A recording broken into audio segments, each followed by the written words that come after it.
little Mookie. Oh, yeah.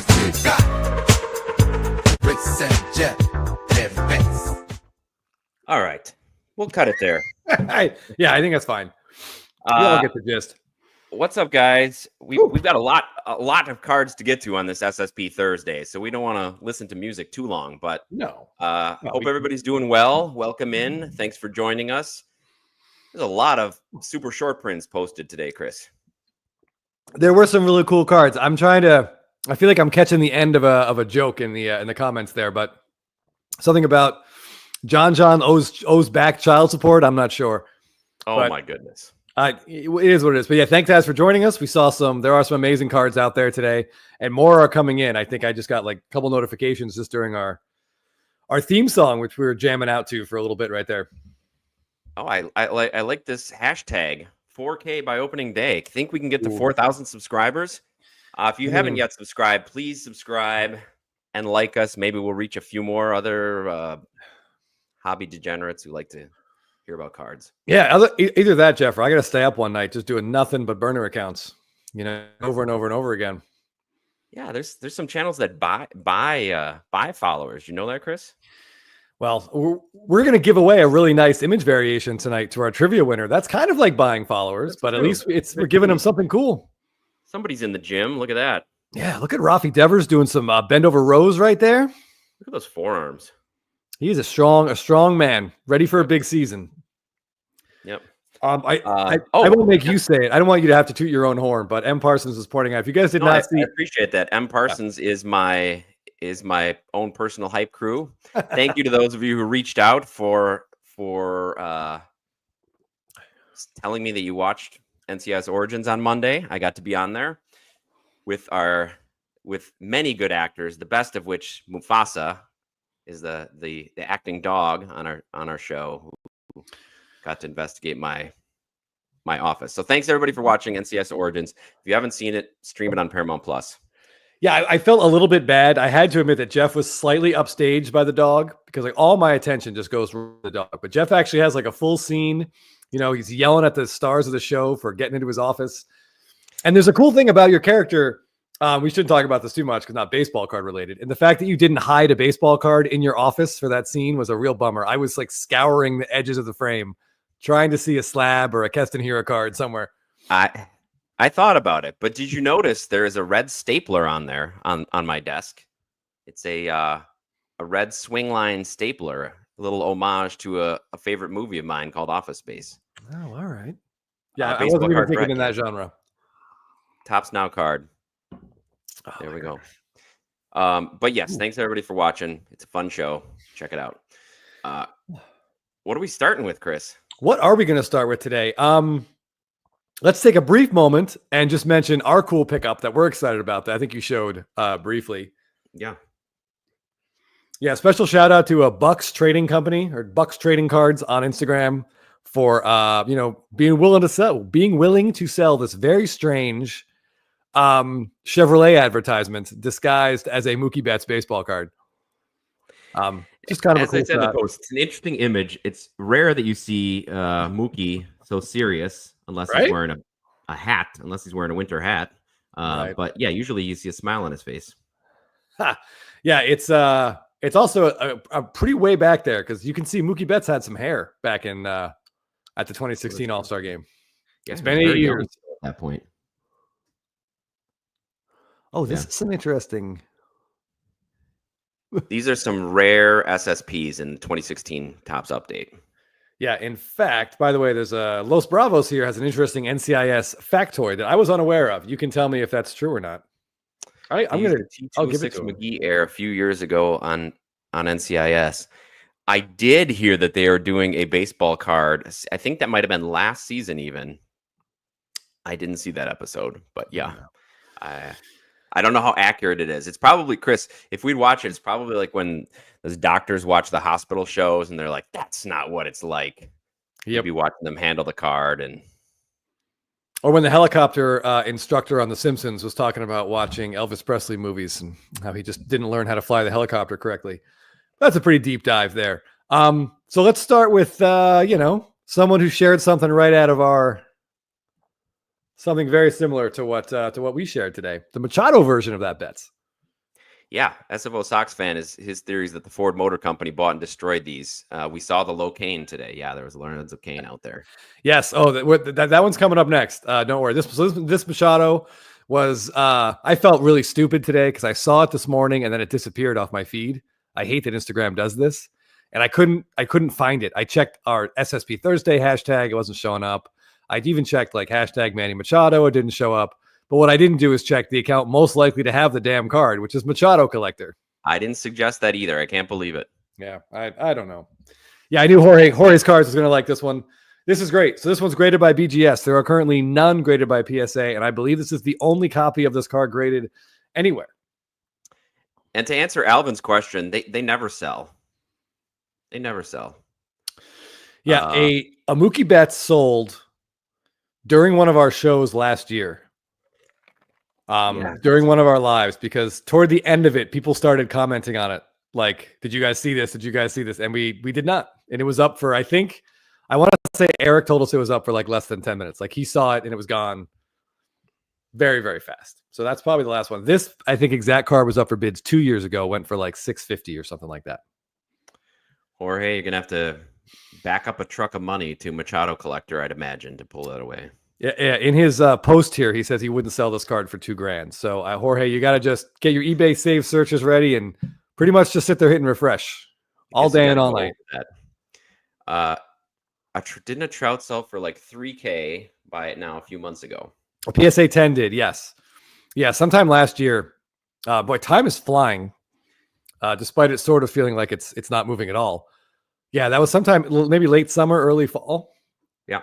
That was one of the time we picked up the 8, Jeff. Yes, sure was. But hey, KC Car Connection, how's it going?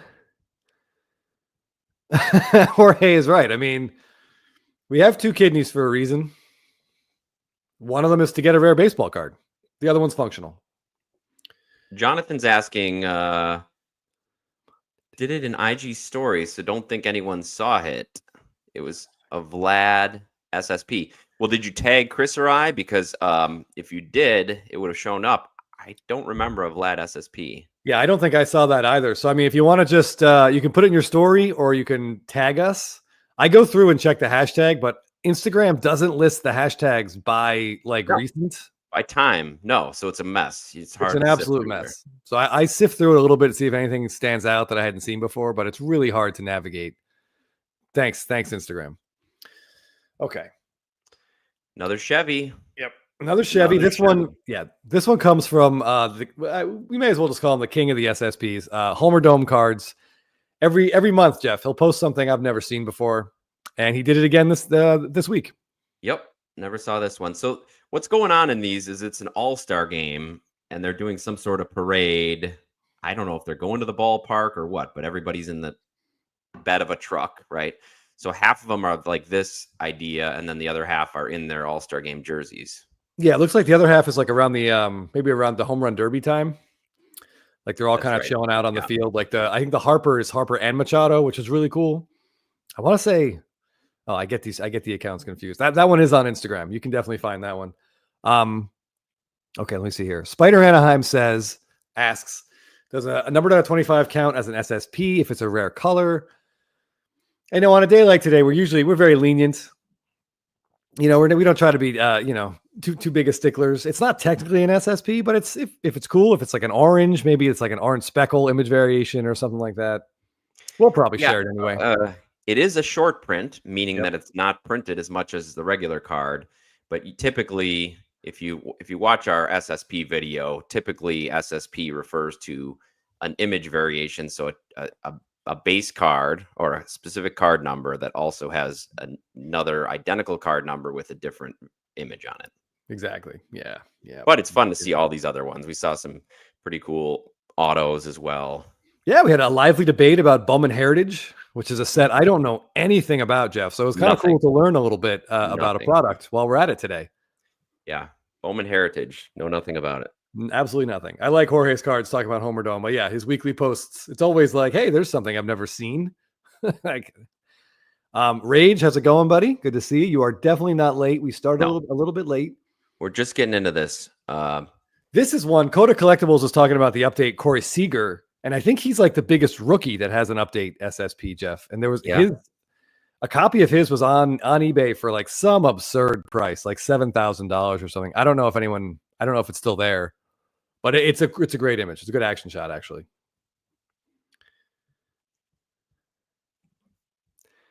Yeah, JD cards. Kevin Morales says, "Oh, okay, yeah." Homer Dome has cards not even Topps knows exist. Yeah. I wouldn't be surprised if he just like sneaks in there and makes his own cards in the middle of the night and prints them. I wouldn't be shocked. All right, let's see. Yeah, JD Adam, I did see Yelly SSP that you posted. Oh, go ahead. I was just gonna say, like, between JD card saying between this one and that Salvi Mantis card, Homer Dome has posted two of his most coveted, biggest chase cards. Yep, there's a lot of them. Matt's been ripping some 2021 Topps update hobby boxes. Well, can you still hoping for a large head Ultra SP. Well, I'll give you that it's affordable. Good luck to you. Those do not pop up very often. But yeah, plenty of Kelnick in there though, Jeff. Too much, right? Yeah, definitely too much. Definitely too much. Oh, okay. Alvin says the Seager was traded. Alvin, have you seen it pop up on Instagram or Reddit or I don't know, Blowout, any such form? I'm just curious if anyone's seen it afterwards. Oh, ATL Jeff Black. I will get to this card. I saw it too. I've only seen it one other time. It's such a cool Freddy Freeman card. You know, since you brought it up, we may as well just jump right to it. Hold on. While you're jumping to it, thanks, Alan. Appreciate it. Yeah. Speaking of JD cards, 59. Yeah. Look at this cool Freddy Freeman. Double fisting with his bats. Classic Freddy. He's never going to stop, Jeff. No. I will say the 2022 dugout peaks, I'm not thrilled. I should make sure they're not on the other ones. I'm pretty sure they're not. I don't love the little guy they added to the design down here. There's like a creature. Kind of a peeking emoticon. Yeah.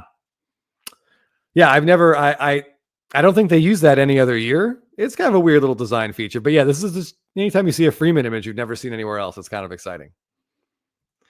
Alvin with some info here. I'm guessing this is about the Seager. It's a pop 2 at PSA. Seller traded the 9 for a 7 plus cash. Okay, I get it.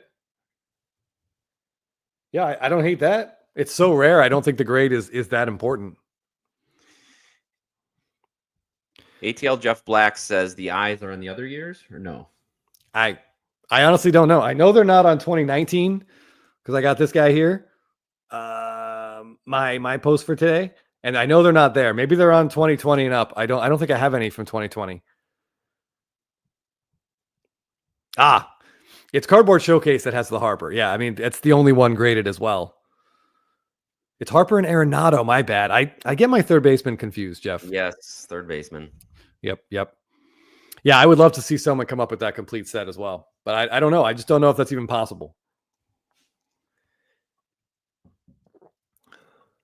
Oh, okay. Hold on. All right. Before we get to the next card, Burma cards. We know, Jeff, the answer to his question. Are there images of 2025 Golden Mirrors yet? We've seen a couple, haven't we? A couple have popped out. Yeah. Including Rafael Devers. That's right. Yeah, but I think we've seen Devers, Jackson Halladay, and Kershaw. I think those three, right? Yeah, I have not seen any other ones yet. I know some people are still pulling them as we speak as they're opening packs, but I didn't see any besides that. Yeah, I don't have any images saved to pull up, but Kershaw's holding the World Series trophy. So that's awesome. Nice. Devers is like wrapping his bat handle, and it looks like he's doing it in a public park. This is kind of a weird card, but I like it. And is it Jackson Halladay? Is he with his dad? For some reason, I'm thinking it was hugging his dad. Yeah, and his dad's forearms are still absolutely massive, by the way. Enormous. Yeah. Brooks has that Freeman dugout beauty. Of course he does. And I'm glad. Was I able to save that one? Yeah, Brooks, I need you to get on Instagram and actually post. Brooks Arbogast completed a massive run today of all the Atlanta Braves flagship image variations out of like opening day, Topps Chrome, and Topps. But he needs to start getting these things up on Instagram so we can share them. But the last one he got, Jeff, was that 2017 Topps Matt Kemp, which seems to be it's kind of a grail card for Braves collectors. It is. You wouldn't think Matt Kemp would be the grail, but he is. SFO Sox fan, right there with you. We need a Mookie SSP where he looks like he plays baseball. And it's been 2 straight years without it. Give him a nice shortstop, defensive SSP. Or just, holding the World Series trophy would be fine with me. True. It happened, so we may as well just roll with it. Brooks, are you looking to sell that beauty? It looks like ATL Jeff Black's in the market. My guess would be no. Oh, if he has a second. Okay, there we go.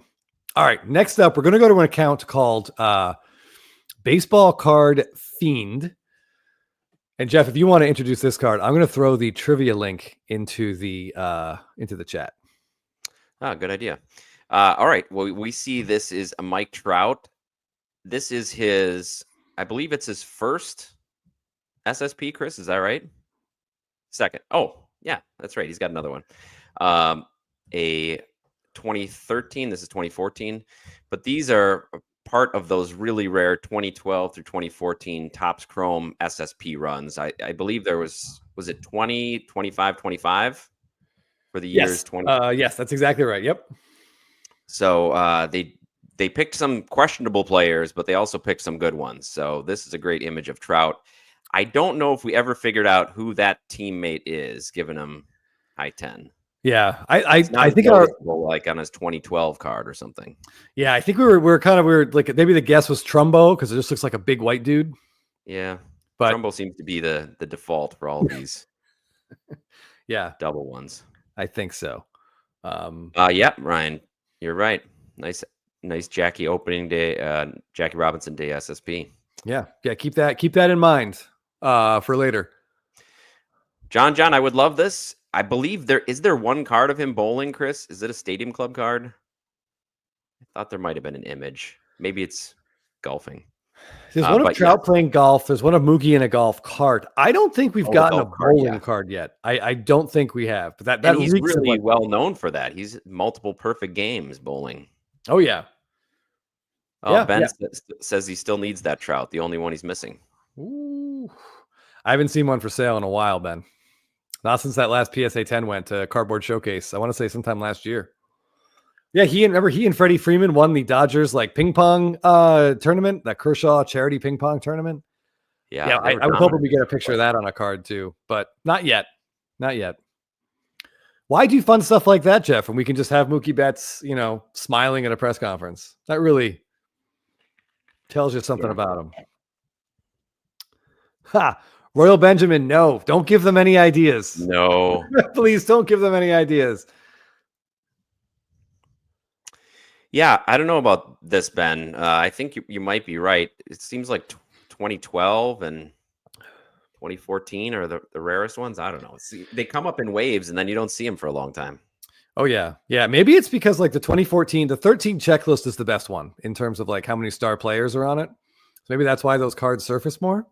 I don't know. But yeah, you don't see the 2014s. We're still looking for that 2014 Yasiel Puig.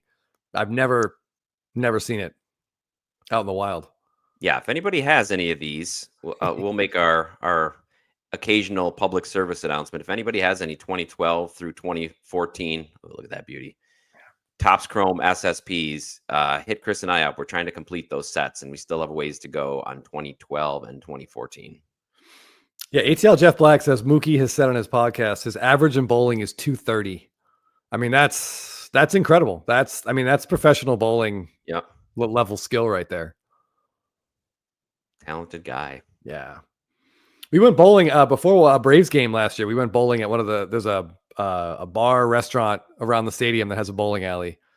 And I hadn't done it in years. And I think you had to add, it was me, my wife, and our friend. And I think if you added our 3 scores up, neck and neck with Mookie. That's about what I would say. I thought you were going to say you rolled a 300 game, the 3 of you together. Oof, I don't think so. We're all happy to escape it without a broken wrist or like a torn knee ligament. Yeah. Yeah. We'll go sliding down the alley. Ben, yes. Ben is also looking for some of these. So you have buyers out there if you're trying to get rid of them. Absolutely. Yeah. I think Adam there said that, there is a 2013 Harper up for sale. It's in a PSA 10. I mean, it's been there for a while. It is a beautiful card. I feel like it's just a matter of time. Someone will just jump at it. But this Andrew McCutcheon here from Benor 14 Sports Cards is fantastic. Speaking of jump at it, yeah. Right. Awesome image. Yeah. And I believe we looked up sometime last year, we looked this up, and he does catch this ball. Yes. Yep. We looked that up. Yeah. He's a really beloved player. I wish he had a couple more strong seasons before he went into his late career dive. Although, I mean, I love seeing him with the Brewers hitting home runs, but he was dominant for about 5 years with Pittsburgh, Chris. Yeah, he was. Oh, yeah. By the way, Tim SF Giants mem. I like this confidence. I like it. A lot of SS themed questions today, a little bit of history, and some fun in there too. 10 Giant themed questions. APM, yes, I'm sure we will get to that. I wanted hoops and homers. I'm not sure if you're being facetious here or not, but it sounds like we're going to get a lot of this dancing. We're going to get 10 of them. It looks like there's 10 dancing Dodger variations on the Topps checklist for 2025, including Chris Taylor. So he must be doing it from the dugout. I don't think he ever got on card baseball of all time. Yeah. Now, is it going to be as rare as the Braves World Series cards were? We don't know. There's no pack odds. I went on chasing majors to see if he had the pack odds for him yet, and not yet. So I don't think Topps has announced. But I don't know. They're either going to be slightly more rare than Golden Mirrors or slightly less rare. So somewhere in there. But we'll see. I'm not thrilled at the idea, but whatever. I'll probably still have to find the Freddy Freeman. SFO Sox fan, I'm with you. I thought it would have been cool if their team SSPs were sunflower seeds to the face, but we still have other sets. I'm sure we'll get a couple of those this year. Oh, all right, Gregory. I'm whatever gets it done, right? Maybe you can get that one autographed. APM, we'll get to this. I'm sure Chris has it queued up. Yes, we're going to talk about SFO Sox fans run. Here's a question for everybody in here. So Burma Cards here asks, what do we think the Dodgers World Series related SSP? So that Clayton Kershaw, for example, holding the World Series trophy that we know exists and it will come out sometime next week. What do we think those will go for? I would guess if they're holding the trophy, at least $200. I was going to say maybe even 300 for some of the big names. There's a lot of Dodger fans out there. A lot of really excited Dodger fans that they won the World Series, and I think those are going to be hot. Yeah, and these are big names. I know Freddie Freeman's 2023 with the World Series ring, Jeff, almost always sells for like $100 to $175, somewhere in there. So I would guess, a Dodger World Series might be a little bit higher than a Red Sox or a Braves World Series. Yeah, and I think it's going to be hard to tell. We don't really know how many they're going to be, how many are going to show up. So that's one of those times when holding a trophy could be. Yeah. If you go after the first ones that surface, or if you wait. And if you wait, there might not be any more, but yeah, I mean, I don't know. I don't even want anyone to ask. I don't know what the strategy could even be. What would you do, Jeff? Would you try to get the first one, or would you kind of hang back and see what they go for? I don't even know. I would hang back probably, but I guess we know that those SSPs aren't going to be as rare as probably the dancing ones. So if the dancing ones are the ones you really want, you might have to jump on them when you see them. Yeah, they might. I'd be all over I'll take trophies over dancing though, if possible. Yes. But, John, come on now. Turtle Cards 13, or Shelly the Turtle, as we know him in here, posted this Otani card, which I think is the best 2024 Topps Chrome card we got. Agreed. Just such a cool card. I think we talked about it before. I know SFO Sox fan has one. A couple other you guys have one. This is the card, Jeff, that to use as an example, I waited on. So we saw the first few come up and we're like, well, let's see what the prices change. And now they're like gone. So I kind of wish we hadn't waited. Yeah. Yeah. And it's such a cool shot. It's proof that they can get images in because this image came from a regular season game, albeit very early. A In the very early Coors one, series. but yeah. But they were able to get it in. So they are showing that they can do that. Yeah, but I love this card. The potential in this card is awesome. Yeah. All the pressure you think he must have been facing. Oh, yeah. Oh, shoot. Hold on. Team. Hey, what's up, Chasing Majors? Oh, I just mentioned Jeff, see if he knows the answer to the question. We were wondering if you know how rare the Dodgers dancing SSPs are going to be, or the dancing variations, whatever they are. Because we didn't see any pack odds on those. So if you can help us with that, Chasing Majors, that would be fun. Yeah. Chasing Major. I checked your site maybe, I don't know, like a week ago or so when I first kind of saw those were existing. I didn't see any pack odds listed. And I haven't seen anything on the Topps website either. So maybe they're kind of holding back that kind of info.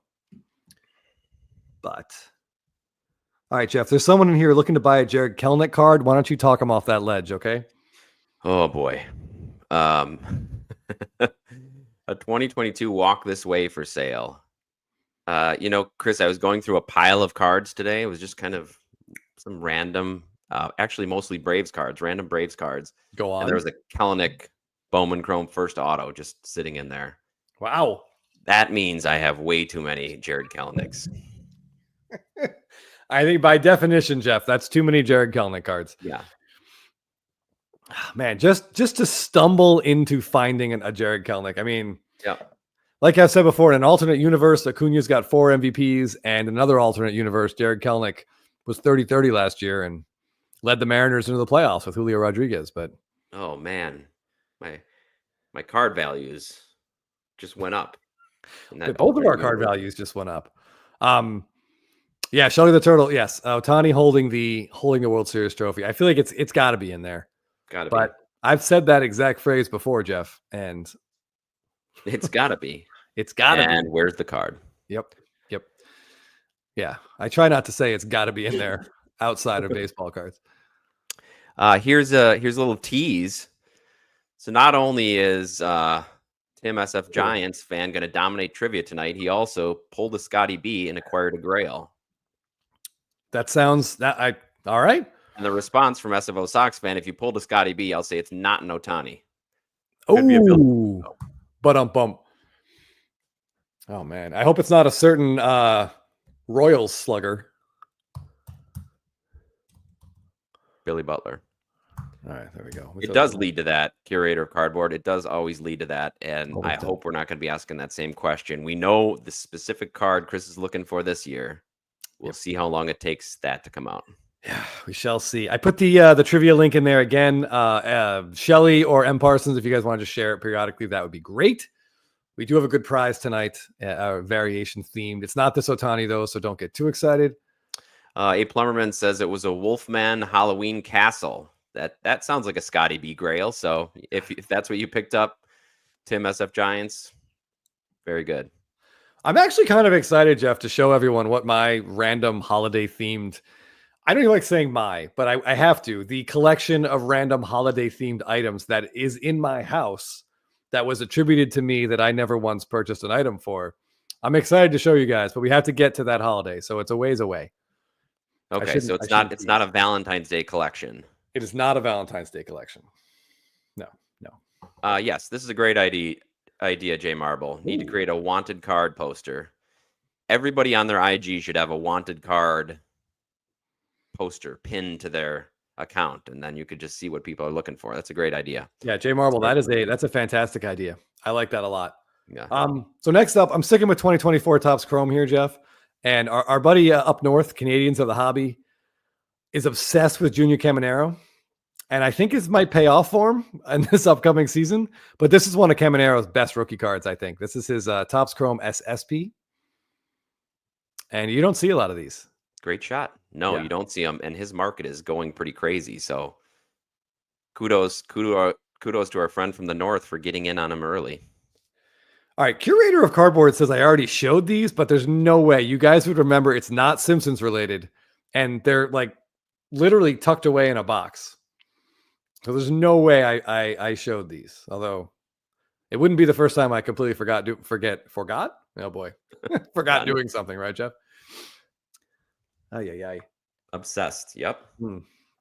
But yeah, I like this. Canadians of the Hobby has posted a lot of Caminero cards. This is one of my favorites. I know it's not the most exciting image, but something about a national anthem image is kind of cool.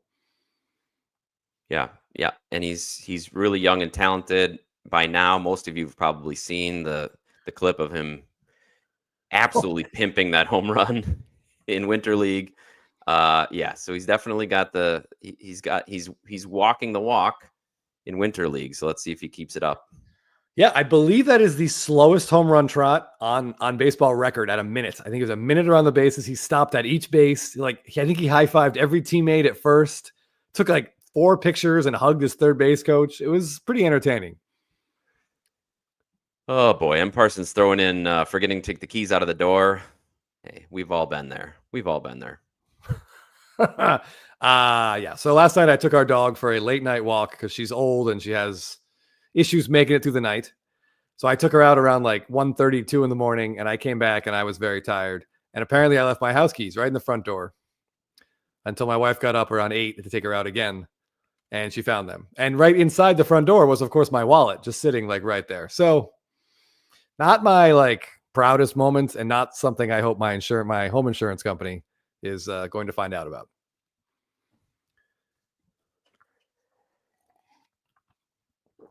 But we shall see. Yes, on one leg, SFO Sox fan Kirk Gibson made it around the bases quicker and with less celebrating. Oh, Caminero's bat landed yesterday. It was quite the toss. Yes.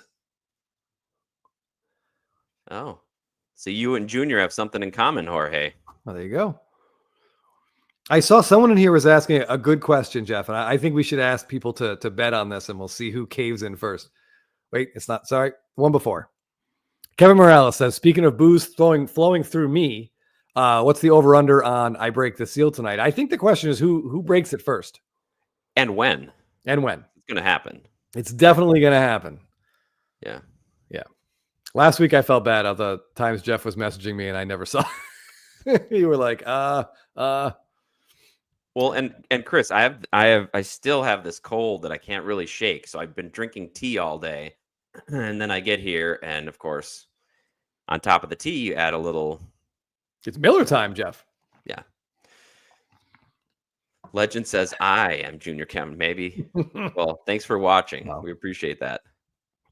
I saw a question about legend relics. I think as this gentleman JD here bought a Napology. I don't know. Relic cards generally don't get me excited, but I believe Jeff and I are in the minority in this with this particular point of view. Yeah, I don't. It's when I first got back in to the hobby, I was excited because nothing like that had existed, patches and autos and relics, but I just I don't really like them, so I don't know. That's fair. It's cool that you get a piece of history. It is. Curator cardboard. It does sound like a euphemism, but I was actually doing that.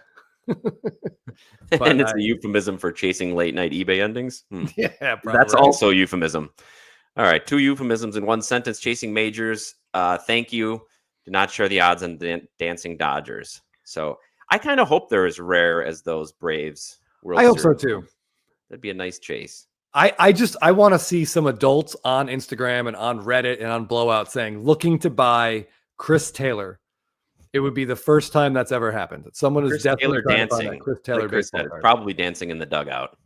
Yeah, for sure, not on the field. Yeah, because it'd be weird if he danced after a fielder's choice. Okay. Louis Taint.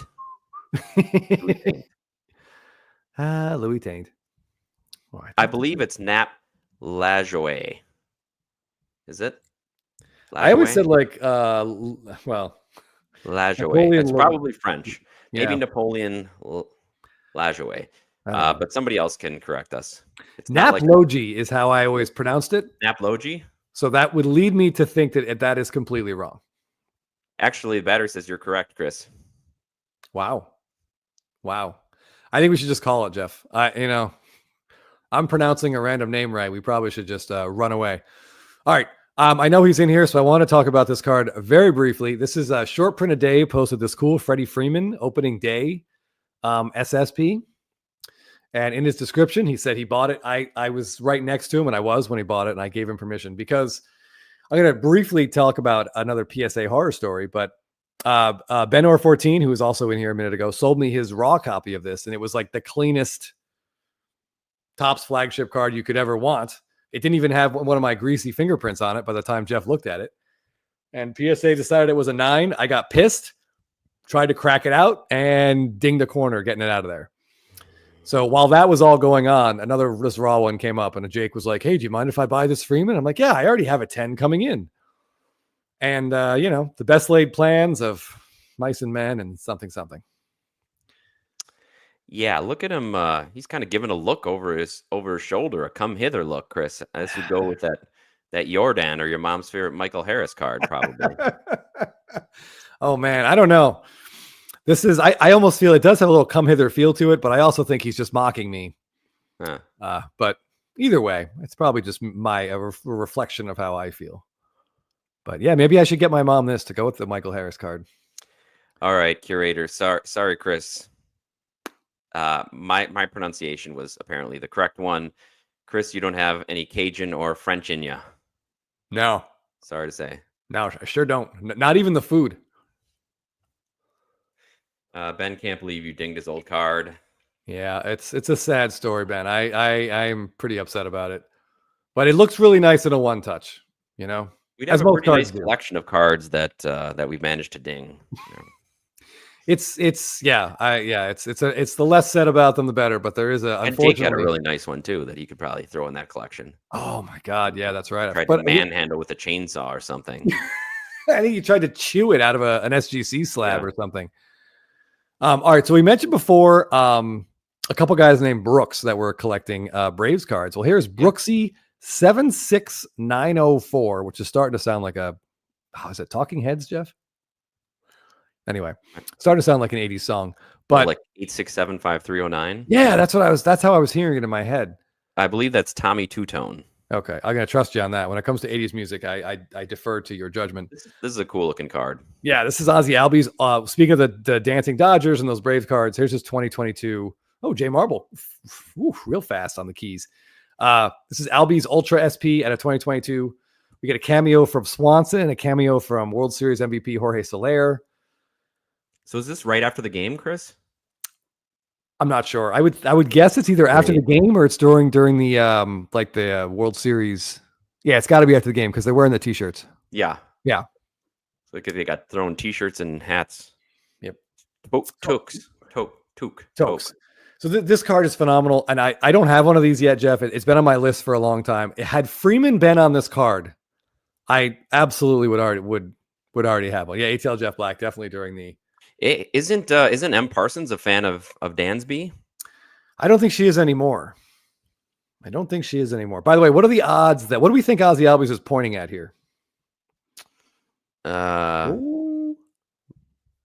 Losing pitcher. I was gonna say a fish, based on his Instagram. He's definitely the Troy McClure of Major League Baseball. JT, sorry about this. We're doing our best. It's not great. Our best isn't that good. SFO Sox fan, the meme of a guy sleeping next to a girl, M. Parsons. I wonder if he's thinking about me or other women. Chris, how could I have dinged that Freeman card? 100%. Absolutely. Yeah. The only difference is my wife was peacefully sleeping. She's like, I don't care what he's thinking about. Yeah. Say torque and remove the R. Toke? Toke. I don't know. Toke. Oh, Hoops and Homers wants to throw some a compliment your way. You do a great job with this. It is my favorite part of SSP Thursday. Yes, most of them have connections, some more obscure than others, but thank you. Yeah. Oh no. John would alter that card and cut Swanson's face out of it. Oh wow. That feels personal, Jeff. That feels very, very personal. I love Dansby Swanson. He had 2 huge home runs in that World Series. His defense was absolutely on point. all of October. So I don't care where he signed with the Cubs. He took the money, and that's completely fine. I would have done the same thing. I will always love Dansby Swanson. It's a true fan right there. Yep. There was a trivia question. I have no idea, but this is JD says, who's the only player to pick off 3 runners in the same inning, which is a symptom of bad base running. Are they our Wednesday night softball team out on the bases or what? I can tell you it's not John Lester. I feel comfortable. I was thinking a catcher. I think it is the catcher was picking him off, but you're right. It's probably the pitcher. Yeah, I don't know. I mean, somebody like Fried or Pettit, they both have good moves, but it just seems impossible. The third guy should just be standing on the base. Right. Doc is throwing out a Max Fried guess. What's up, Cardaholic? Thanks for joining us. Oh, JD says Tippy Martinez. Tippy from the Baltimore Orioles. That was going to be my third guess. Tippy Martinez. All right. This would have been my guess, Amari Smith. Yeah. I was thinking of catchers. All 3 from his knees too. Yeah. Chris, can you repost the trivia link? Yeah, we've got trivia coming up in about 15 or 20 minutes. And Dennis Martinez, Tippy Martinez. Brothers. Chris, I have to say, I think we have an announcement after trivia, kind of a special announcement. So please stay tuned through trivia. Yeah, we have arguably the most exciting announcement in the history of Blabbin About Slabbin. We will give this to you before the show ends tonight. We are very excited. Something really, really big is happening next week. We'll tell you all about it right before we end. And no, we're not getting married to each other. Yeah, and stop asking, okay? Like, I love this shot that you put up. This might have been my favorite image. I don't even like Matt Olson, but this might have been my favorite image I saw today. Yeah, this is great. There are some really cool. I was talking about this with Benor 14. There's some really cool Series 2 golden mirrors from 2023, but a lot of that product just wasn't as popular, Jeff. So it wasn't ripped as much, and you don't see them. The pops on these are like minuscule. I think there's like an Austin Riley came up for bids in a PSA 10, an Austin Riley 2023, and it went for like $260 because you just never see them. Look at the sun setting here. This is a beautiful card. Yeah, I kind of have to look from like his knees up, but yeah, I totally see this, John. His leg looks incredibly long. He looks very, it's a little out of proportion, but I love the low angle and the sky. Yep. Knees up, waist down. It's a good area to linger in. I like where your head's at. But yeah, there are some great ones. So if you check out the checklist and look around, because there's some really good pictures in there. And we just don't see these cards very much, for better or for worse. Curator is asking if anybody has an idea or lead on Otani private signing, have a Showtime SI magazine to be authenticated slab by Beckett, hopefully. I don't know. As the most recent signing that he's done that Chris and I know of outside of the cards was he signed for that individual who had erased the autograph on that card and had him sign it in kanji somehow, and then went to auction and was back. So I don't know. I don't think anytime soon. He certainly doesn't need the money, and he seems pretty baseball focused. Yeah, Jeff, you skipped one step there. After he had Otani signed it, he claimed what an amazing PC piece this was and how important it was for him to own this and what it meant. And then it was up on Golden in 2 weeks. 2 weeks, and then it was up on Golden by mistake somehow, so it got taken down once he heard about it and get back. Yeah, and then finally it did. I believe the end of that story is he did finally get PSA to slab it altered. So at least now going forward, he can't rip someone off 20 years down the line and say it's a Bowman Chrome kanji auto. So that's nice. Baseball Sky, good description of it. Stadium Club Chrome says they also didn't have gold backs on these, Chris. Right, it just says SSP in gold. So it's a little harder to notice. They don't stick out as much as they did. Although this Matt Olson sticks out in a beautiful way. But yes, you're right. All right, let's see. What do we got here? All right. Hold on, Chris. I think Ryan says, I can't imagine these guys are allowed to have private signings after deals with Fanatics. They can. A lot of them do. There's a lot of current players. In fact, Chris just got Freddy Freeman. I guess it depends what their deal is. If they're a Fanatics exclusive, then they probably can't. But there aren't many athletes that have that. Most of the deals that they sign are just for their cards, but they still reserve the right to sign whatever they want. Yeah, I know Freddie Freeman has done 2 since the World Series, and there's a bunch of players actually with that Power Sports memorabilia are doing private signings. So I don't know how that works. Peanut Butter in our comments says he won't be doing signings until the season starts. That somehow that sort of affects the the exclusive with Fanatics. I honestly I don't know. I would just keep Googling it. Check, like I said, check Power Sports memorabilia. They do a lot of private signings. It's going to be crazy expensive. I just can't imagine how much it's going to be. Yeah. Unfortunately. Yeah. ATL Jeff Black. That's exactly right. I mean, what could he charge? If you want an inscription, I mean, if you wanted for a Kanji auto, he could charge like $10K for that. And someone would pay it. I would think. I wouldn't. And eventually he's probably going to be one of those people who changes. Obviously, from your Freeman that they change what they charge based on what they're signing. But guys like Kareem base it on what card they are. Like his second year card is half the price of his rookie card, getting his rookie card signed. So I don't know. Yeah, you're right, Jay. I totally forgot about that. That Kareem will look and see what you want him to sign. Yeah. Interesting. Someone in the comments just mentioned the Blue Jays are now might be trying to trade for Tatis. I see this here from JT Hunter. I listen. I want the Blue Jays to be good, but the idea that the Padres are going to rip this whole thing down, they were so close last year. Yeah, I can't imagine they would do it, but their ownership is in court. I get the owner. Their owner died, and I guess the wife and the brothers are fighting in court. It is certainly a mess in San Diego, and I know that Toronto is thinking they've got to do it this year. They've got to show something. Their window's closing, so yeah. Bo Jackson won't sign the card of him wearing the shoulder pads. There was some lawsuit related to that because of the photography rights. So there's certain things that players won't sign anyway. And Ryan, we didn't talk about it changing again, but what do you think about that, Chris? Otani's auto changing again. Hold on a second. I just need to. By the way, Thick Boy Sports, if you're here, your dog is adorable. Yeah, great dog. Okay. And dancing Junior Caminero as well. Right. Oh, is this the dancing Tristan Casas too? Yes, the Caminero was Canadians of the Hobby. Thick Boy Sports posted this gold mirror again out of series 2 from 2024, and it's Casas. The Red Sox. Their celebration was those inflated dumbbells. Oh, in the dugout. So this is Casas, and he gets that cool Future Star logo up on top. I like Casas. I like this card a lot. So Thick Boy, this is go back, Chris. Didn't he have the dancing Caminero? Oh, he might have. Hold on. I think he had the dancing Caminero on there, which was I see what you're saying on his just on that grid. Yeah. Yeah, he has this is the Bowman Chrome image variation. Yeah, that's pretty cool. I think somebody mentioned, maybe it was him, Thick Boy, that said closest you'll get to actual dancing on a card so far that we've seen. So far. Yeah. So far. By the way, I forgot to mention his name. That Matt Olson belonged to Cutler Cards. Yes. Cutler, if anyone wants to give him a follow.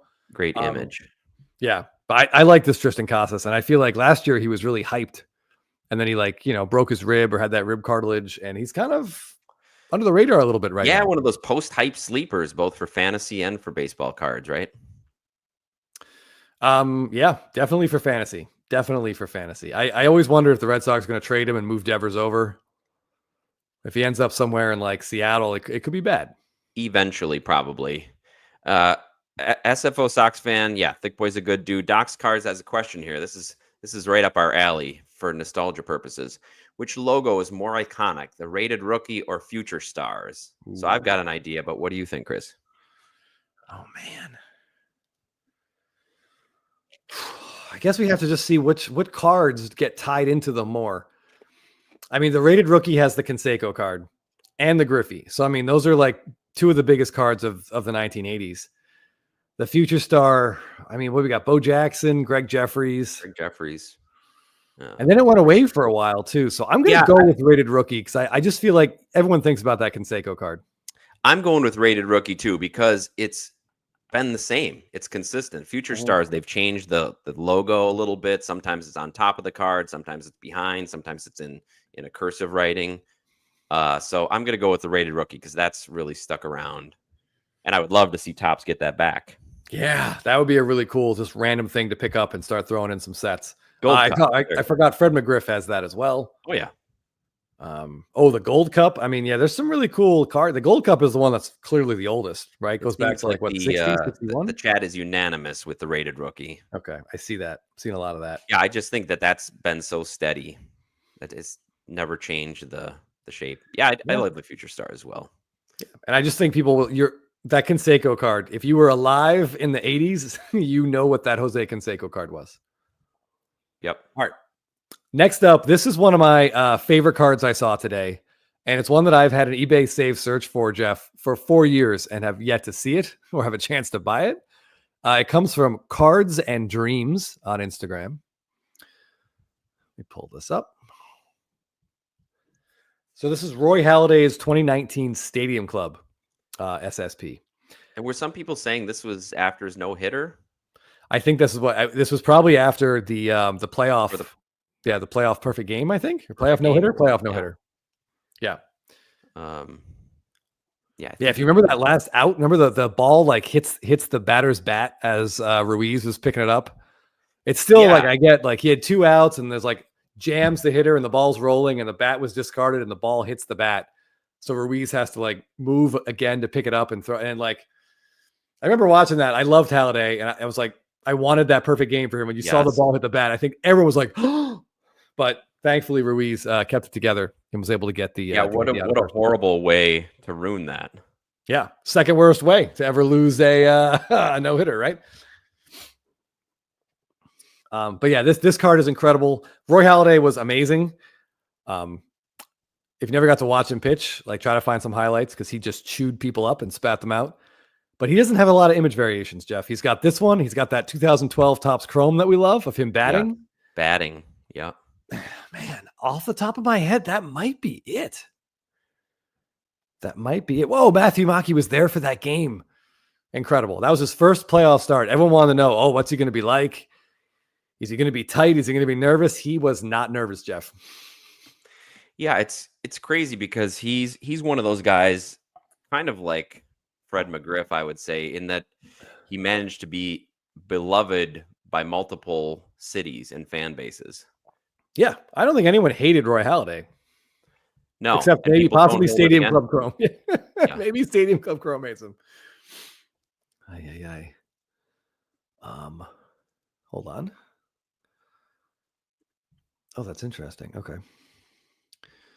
Greatest Blue Jay ever, JT Hunter says. Didn't we talk about this last week? Who might be the greatest Blue Jay ever? We did talk about that. Yeah, Halladay came up for sure. I think it was Halladay, Delgado. A little George Bell love. Yeah, some George Bell. Absolutely. Dave Steeb, I think, came up. Yep. Maximum free cards. That's just an excellent, completely random game to reference. Oh, wow. What an item this would be. To have a ticket stub from this game signed by Halladay. That's absolutely incredible. That's awesome. Matthew, did you get that slabbed? I wonder how you protect that. If you get it authenticated and slabbed, or keep it in a safe. Yeah, I would love to. I want now. Yeah, man. Yeah, that's a hell of a ticket to get slabbed. That's awesome. Stadium Club Chrome seems a little bit, possibly still a little bit salty about this game. So he says he's been lighting all these Halladay cards on fire, so that makes them tough to find. Well, fair enough. I do wish Joey Votto had gotten more playoff at bats. Yeah, but yep.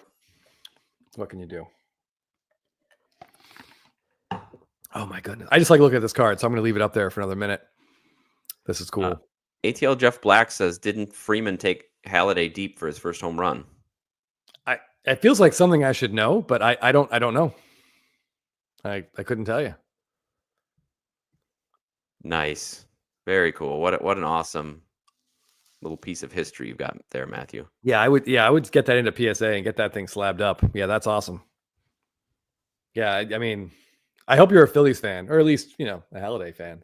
Chris, you should especially know it if Jay Marble says it's the comment on the back of his 2011 Finest card. Yeah, I don't pay enough attention to the backs of cards, Jeff. Yeah, me neither. Especially a card like that where you're blinded by the front. Right. All right. Well, here comes all the information. Doc's card says it was a nuke to right center. I believe it. All right. We briefly mentioned my mom a few minutes ago, so I'm just going to throw up another card that I think my mom would really like that I saw today. This one came from RKB2 cards on Instagram. Oh, what does this mean? I'll get rid of that. Yeah, Michael Harris's Stadium Club rookie, his SP, SSP. Jeff, could you or I pull this suit off? Didn't we talk about that when this first came out? I think you were thinking about investing in one for all your going out needs. For Especially sure. The hat would look nice. The hat and the bow tie. Yeah, when we're doing karaoke in Koreatown, this is what I should be wearing every single time we go. Agreed. That's great. Yes, yeah. That's what you should have him sign. Yeah, pimpin' ain't easy. Yo, if he does a signing and you could get him to sign this card and write that on it, that would be absolutely incredible. Yeah, it'd be worth whatever you got to pay for it. Dan Schweiger, that is funny. Ironic that Chris confesses he doesn't look at the back when he's all about the glutes. I mean, that's fair. Yeah. The water cooler would be impressed. Chris does have a tendency to get in fights with water coolers. They get very mouthy, Jeff. I don't know. I'm just kind of I'm drawing a blank here, Chris. Do I really have 2 red Cheerios? I know you have one. I know, to be fair, I've encouraged you. There was another one available. I definitely encourage you to buy it, but I don't think you have 2. I didn't buy it, sadly. I think you have 2 of the SSP. I do. I've got a 9 and a 10. So are you asking because you have a red Cheerio? Is that what you're interested in? Yeah. JT Hunter's on to you, Chris. I would not sell Cheerios right now. I think his market's gonna get hot coming into spring training, and then if you need to sell, that'd be a good time. Yeah, Cardaholic, I think you're right. I think I would get my ass kicked, and I don't think anyone would stop it from happening. I think it would just be deemed an appropriate response from society. Well, but you could bat him away with the cane you're sure to be holding when you've got that outfit on. That's a good point. I do. This is actually, I wanted to ask you this, and Joe Ehrman is kind enough to bring it up. Do you think we might get Bob Uecker cameo on any Brewer card, on any Brewer SSP? They might not be able to do it in Series 1 just based on time, but maybe in Series 2, there have to be pictures of him with some of the players. Yeah, he's got some amazing pictures from the celebrations, like the locker room celebrations for playoff time. Oh, yeah. I would love it if they gave him his own card, but I know they don't really do that, but that would be pretty cool if they did. Yeah, it would be great, but I could see him like in the locker room. A really good one with Yelich that Yelich posted after he passed. Yes. That he put up. So something like that would be great to see. Yeah, it'd be fun to see them honor some of the legends that have passed away. Even just like Willie Mays passing away, it'd be fun to see him with a current player on one of those cards. Yeah, that's a great idea. We should be pitching. We should be saving these ideas and try to pitch them to Tops. But yeah, I don't know what Brewer isn't in Series 1. Maybe like Brandon Woodruff or something. He's been with the team long enough. There has to be a photo of him with you celebrating one of the many Central titles. Yeah. Yep. Plumberman that's a fantastic idea too. To take the Brewers team card and make the SSP just a shot of Bob Uecker. That would be incredible. That's a fantastic idea, Jeff. Yeah, we should try to get a hold of Tops and pitch him that idea. Yeah, I'm going to write that down, and then steal the hell out of it when. Yeah. This idea comes from baseball card addict Chris Parsons, and only him. Yeah. Okay. Yeah, a picture of Mays and Bonds after Bonds hit 661. That'd be an awesome shot. Yeah, and I feel like they could do something like that for one of the crappy Giants players. Instead of giving us a pointless SSP of a guy who's no longer in baseball, why don't you use that variation to, memorialize someone incredible.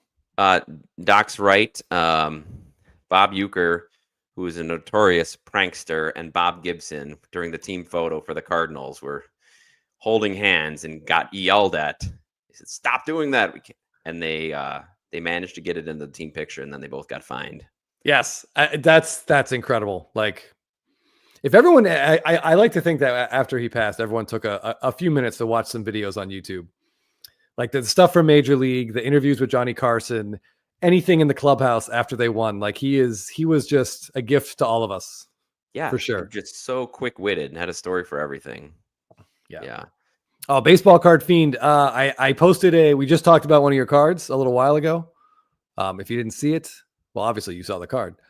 But yeah, if you guys don't follow Baseball Card Fiend on Instagram, I don't just like him because our names are similar. He posted some incredible stuff of the last like 72, 96 hours or so. Go take a look and let the envy just wash over you. He's a fiend. You're an addict. I get it. Yeah, our paths do cross late at night. There's some connection there. Okay. I think I had a question about the Cheerios. Somebody was asking, maybe it was Curator. I can't remember where it was. Somebody was asking what Cheerio SSPs. It is the Chrome SSPs that I have too. Yes, and the Chrome, the SSP is only in base Chrome. An update, he's got an SP with parallels. So Jeff's talking about the SSP that's out of regular Chrome. And Royal Benjamin, big Michael Harris fan. That was a great moment. The card I want is the catch against the Phillies, where he was hanging over the right center field wall at Citizens Bank, and to pull back. I want to say it was Real Muto, but it might have been Castellanos. I don't know. The Braves gave up a lot of long balls to Phillies hitters last couple of years. But you've seen that catch, Jeff. It was in the top 5. I think it may have been number 1 even for the MLB Network's Plays of the Year. He's literally over the wall. The wall is like here, and he is hanging over it. And you wonder how they could capture an image. I guess maybe just from the back with his arm over it. Yeah. Or even from the front. Honestly, if it's just his lower body hanging over the fence, it's such an incredible catch. I feel like that, you know what it is. Yes. I think it would work. I meant his back. Yes, that's what I was thinking. Oh, right. Yeah. Over. Yeah. All right. It's 7:04. We'll give everyone 6 more minutes to sign up. We got about 50 people signed up for trivia. Jeff, you want to show? There's some fun questions. Yep. You can win. Yeah. Very cool. Rafael Devers 2020 Topps SP. If anyone in here can do bend over rows, that looks like about an 80-pound dumbbell. It's got to be 80. Yeah. Very impressed. Yep. Okay. Stadium Club Chrome. Here, I got a little story to fill in while we're waiting for the next card. Okay. Bob Uecker and Willie Mays are both on Mr. Belvedere. Yeah. So Bob Uecker was a star of Mr. Belvedere, and a star. He wasn't Mr. Belvedere. He was the dad, right? Yep. So he did that in the off season. He filmed most of those episodes. But a guy in my fantasy baseball league, which I posted this picture a few days ago after Bob Uecker passed away, was a writer producer on that show. And Uecker, they wanted to do a softball episode, and so Uecker got Mays, Aaron, Mantle, Johnny Bench, Reggie Jackson. I know I'm forgetting Harmon Killebrew, a whole bunch of these guys, and got them out to play the softball game for the show. And yeah, my friend has a picture of himself sitting on the bench right next to Mickey Mantle, Hank Aaron's right next to him, Bob Uecker, Johnny Bench. It's pretty amazing. Pretty amazing stuff. Yep. And Uecker team with everybody. He could get anybody to do anything. It's great. That softball team would have killed us, Jeff, for sure. Yes. Even though the players were like in their 50s and 60s. Yeah. Still. So real quick, before I talk about these Mookie Betts cards, the battery says that Michael Harris catch did make a Topps Now card. Of course. If Topps ever watches us, I just hope that they never say an image in Topps Now can't be on a card. Because Topps Now, I don't consider them real cards. I said it before. I think those are souvenirs of moments. They're not real baseball cards. Hate me if you need to hate me, but give me that image on a real card. A pack pulled real card. A chance to pull it out of a pack, not a print to on demand. Yeah, I get it. Chris Hayes is the 80-pound dumbbells are just glued to the racks. They're just painted. They're just painted on the walls. Those aren't real. Over and stretch. Yeah. All right, so here's the Mookie we were talking about before with the golf cart, right? Yes, exactly. JA, I don't hate on Topps Now. They have a purpose, and I have some of the cards from specific moments. I got my dad a bunch of the Dodger ones from the World Series. Jeff and I have an Otani from a game we were at. And in that regard, I think they're great. But I would just hate to think that Topps wouldn't put an image from those cards into a pack. Yeah. It would be a shame. Belvedere Bulldogs lost that game. Too many old man quads. It's the hamstrings that do it, though, Jeff. Yeah. It's always the hamstrings that get you. All right. So these Mookie Betts Stadium Club image variations come from Signed and Slabbed, who is an Instagram account that I enjoy arguing with periodically. Big Betts collector. He is a huge Mookie Betts collector. He does not like our 2016 update backup truck card, Jeff, but he does, for some reason, like the Mookie Betts golf cart Stadium Club card. So maybe it's just a mode of transportation thing. I don't know. But anyway, these Mookie Betts Stadium Club cards are pretty good and very tough to find. Yeah, I want to say, what's the hard hat one, Chris? The hard hat one is 2020, and the Dodgers were doing some reconstruction on the ballpark leading up to what ended up, of course, being the COVID season. And so this is Mookie apparently, I assume, pretending to tell the construction crew to direct them around. And speak of the devil. And the devil appears. Chris, did you see a recent picture of Dodger Stadium that's all dug up again? It is. Yeah, they're doing more work. Tons of mounds of dirt. It's crazy to think what they do to a field in the off season. Yeah, I mean, Jeff, they can't put all their revenue into the payroll. No, they gotta. There's only 26 roster spots. They gotta dress up that field and their 60-year-old ballpark, right? Yeah, exactly. But yeah, I will say, so bottom right here of these 4 cards, the Mookie Betts, where he's showing a tip in his hat. That's at Fenway Park in his first game back. I think that's a top 5, maybe top 10 Mookie Betts image across all his cards. I love that one. And I believe, Jeff, last I looked, this was the highest selling Stadium Club image variation from 2024. That wasn't, I think the only one above it was Ellie De La Cruz. So it's the highest selling non-rookie. I mean, it's a moment everybody was waiting for. Chris had a minor quibble when we talked about this, and I agree. It'd be nice if they zoomed out a little bit more so you could see that it's at Fenway and you could see a little bit more of the fans. But we're glad we just got anything doffing the cap. Absolutely. And this is one of those cards that we should have grabbed one right away and we didn't. And we just kind of watched the prices go up and up. Signed and Slabbed. And by the way, guys, put the extra time in on eBay whenever you can. Signed and Slabbed picked up this card. I believe he told me for like $4 because it was just listed as Mookie Betts Stadium Club. The seller did not know it was anything different. Didn't know it wasn't a base card. So just put your time in. That's impressive. Yep. More power to him for finding that and getting absolutely. It. That's great. Yep. To the if you're willing to put in the work, you're gonna get the rewards. I like what ATL Jeff Black is throwing out here. He knows I like baseball and Star Wars. I imagine the Dodgers World Series rings will be insane. Might have a lightsaber like Spaceballs. Yes. Oh, even better. We've all seen those where it's like 2024 Stadium Club, like pick your card and you got to go in there and look through. And sure enough, some sellers just aren't going to do their homework. They're not going to take the time. So congrats, dude. That's an amazing pickup. That's an awesome card. SFO Sox fan, exactly what I was getting at. It would have been prime for a horizontal that. Oh my God. Yeah, I would. I mean, yeah, that would be like a $500 card immediately. Like the Bryce Harper Phillies sign. All right, Shelly the Turtle just put trivia in there one more time. We're at 7. Yep, we got it. Chris, I think it's the biggest crowd ever. Everybody wanted to come for trivia tonight. So all right. We got a good number in there for trivia, Jeff. We're over 60 people signed up for trivia. Let's fight over this Devers card, guys. Congrats, KGK. Weekend Fanatics Collect Arenado SSP. Only 3 ever graded for $6. Love it. Fantastic. Why would you put that on Fanatics Collect? My goodness. Yes, they need some work there. And KGK, thank you for this compliment. We love to talk cards, and we really appreciate everybody being in here and talking mostly about the positive aspects of the community, because that really is what gets us through. So thank you for the compliment. Yeah, well said. Okay. All right, we're going to give me a second to make sure trivia is ready to go. Jeff, you can show them for the millionth time what they may win. Here's the prize. I believe somebody early in the chat we didn't get to was asking questions about the number on the back. Like, can you tell about a card? And usually that's how you can tell if a card's a short print or super short print. As you can see, the writing is minuscule. So I have to usually have my 7-year-old son tell me what the number is, or look with some sort of magnifying glass. Yeah, it gets a little tricky in there for sure. By the way, Jeff's son is also really good at spotting like white corner wear and edge wear from like across the kitchen, while Jeff and I are hunched over like a loop. We're like, if you can see it from over there, I don't think it's a gem. No, we'll go ahead and take that one right out of the grading pile.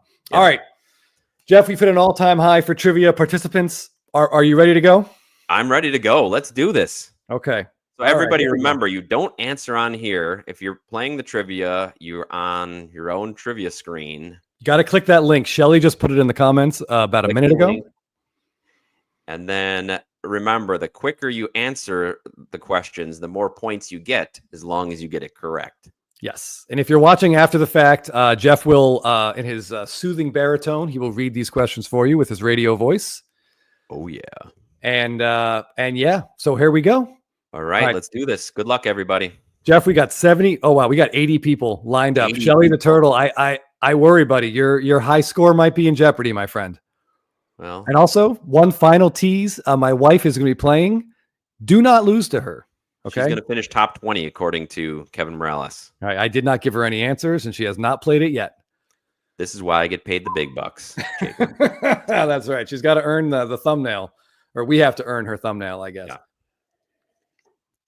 All right, we're at 89 people. If a 90th person wants to sign up in the next 10 seconds, I'll wait. Here we go.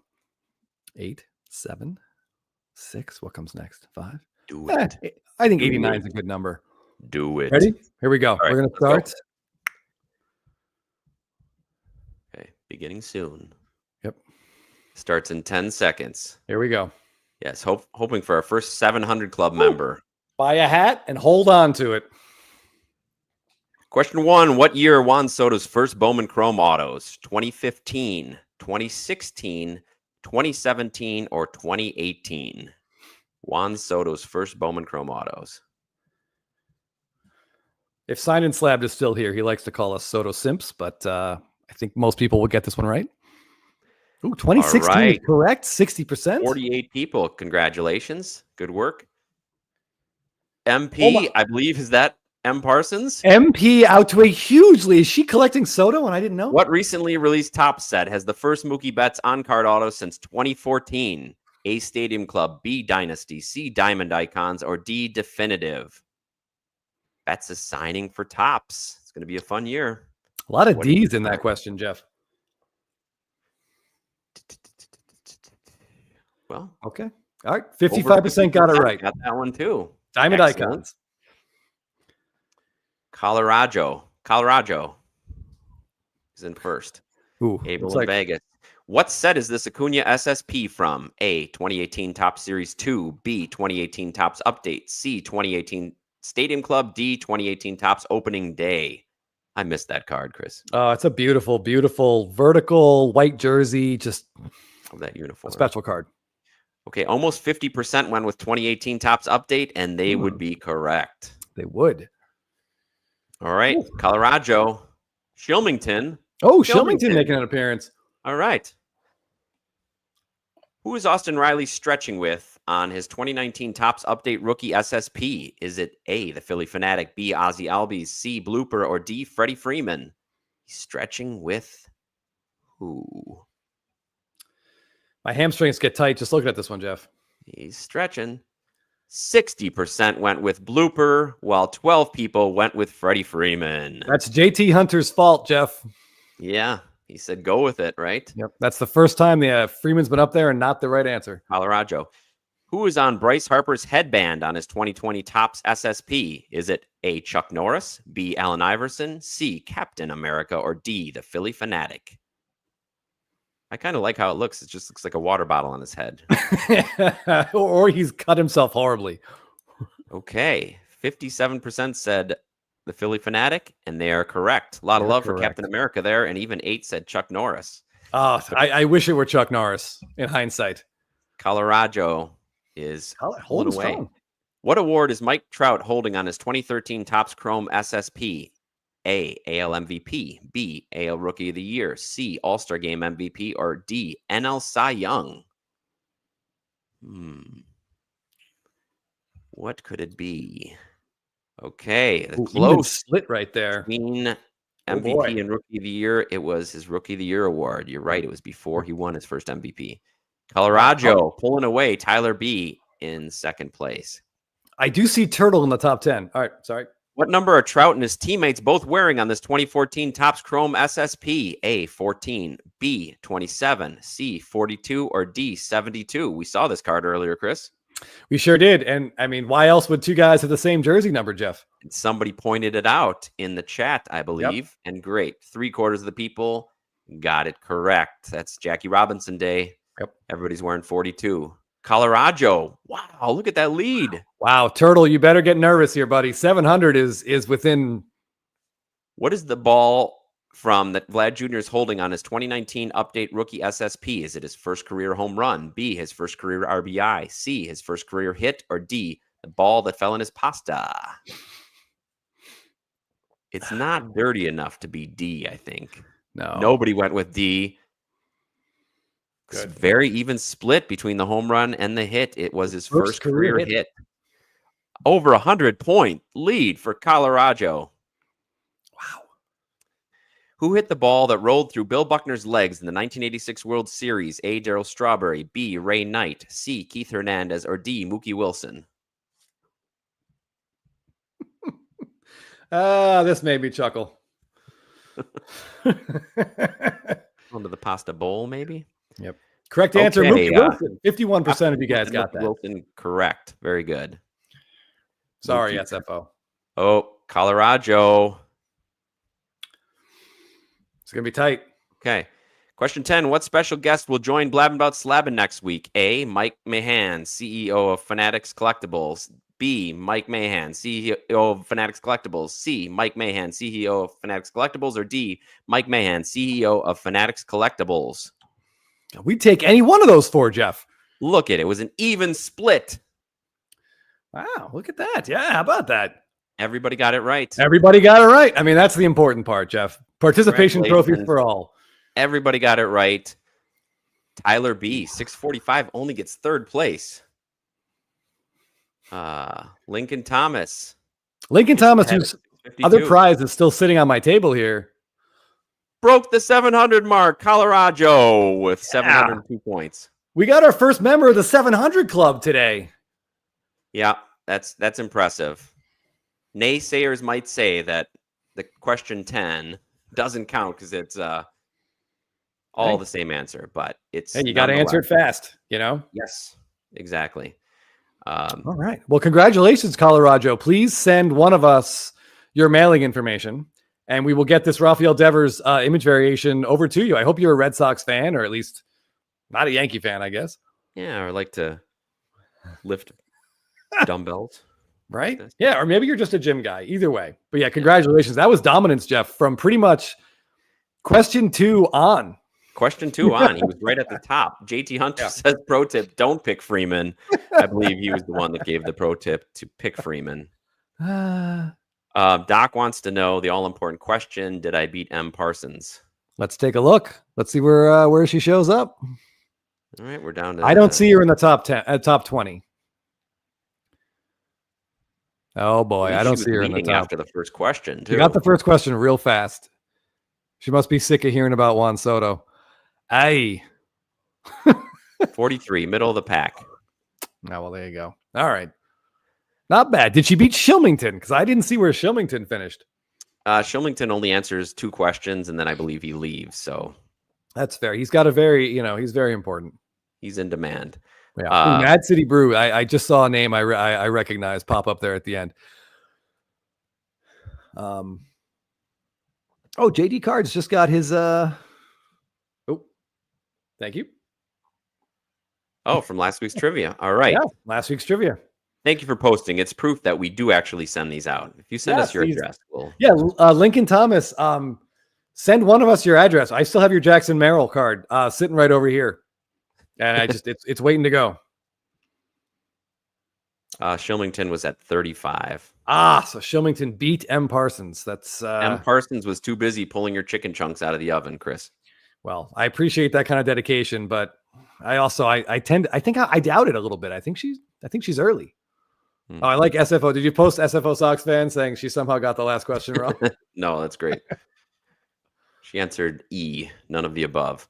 Yes. So buried in there, Chris, is we are having a special guest. Usually we don't have guests because we like to just blab ourselves, but next week we're going to have a special guest.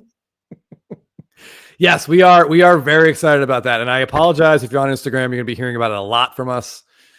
there will be a lot of postings about it. But yeah, we are excited. He wants to come on and talk about some products they have coming out. We're allowed to ask a few questions, so we're going to ask him about the Black Parallel and what happened there. Yeah, but we're just excited. We met him. If there's any other big changes like that are coming down that maybe emotionally prepare for. About.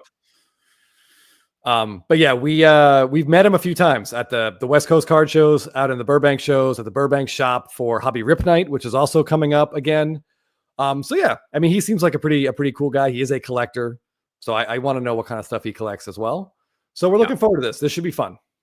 Plus, what does he drink? All these important questions, Jeff. Important questions. Yeah. So he'll be joining us toward Stadium Club Chrome. Will there be an airing of grievances? Well, it depends if we want him back on the show or not. So we'll see how much grievances we want to air. We're definitely going to ask him about the Black Parallel, something near and dear to our hearts. Gregory, this is something great to ask him now that Chris and I are aboard the black and white train. Yes, another great idea. Yes, these are all great ideas. I'm sure that. I do want to talk about images a little bit because obviously, yeah, we kind of want to know what the process is, and if the people that pick the images communicate with each other. Did everybody know that Acuna was not going to be on a card holding up the base? Things like that. So yes, please join us towards the beginning of next week's show. Yeah. Yes. And please keep it calm in here. Yeah, let's try to behave ourselves. Yeah, I see. Yeah, I mean, I told him I'm going to ask this. I warned him I'm going to ask him about that. Yeah, we're definitely going to ask where that card is. But Dan Schweiger, is he secretly the 11-year-old boy? I might be in the minority, but I truly believe that story is legit. I think it was revealed in kind of a strange way, but yeah, I think they're learning as they go, because the debut patch was such a good idea, and it's going to be such a huge idea for them, especially as they get basketball and football into their wheelhouse as well. They're just going to have to figure out how best to handle the publicity and public nature. Where do they decide what the public should know, or are they going to release that redemptions have been pulled? Because on their social media accounts, they talk about it a lot. So that would be good to know. Mad City Brew. My guess is yes, would be my guess. Certainly better than his boss, I'm willing to believe. KGK will, it's a very specific question. I don't know. For 7 Raw, 3 slabs from Fanatics Collect. I mean, it's all about insurance, so it depends what those slabs are. Yeah. Typically, that's what makes the cost go up.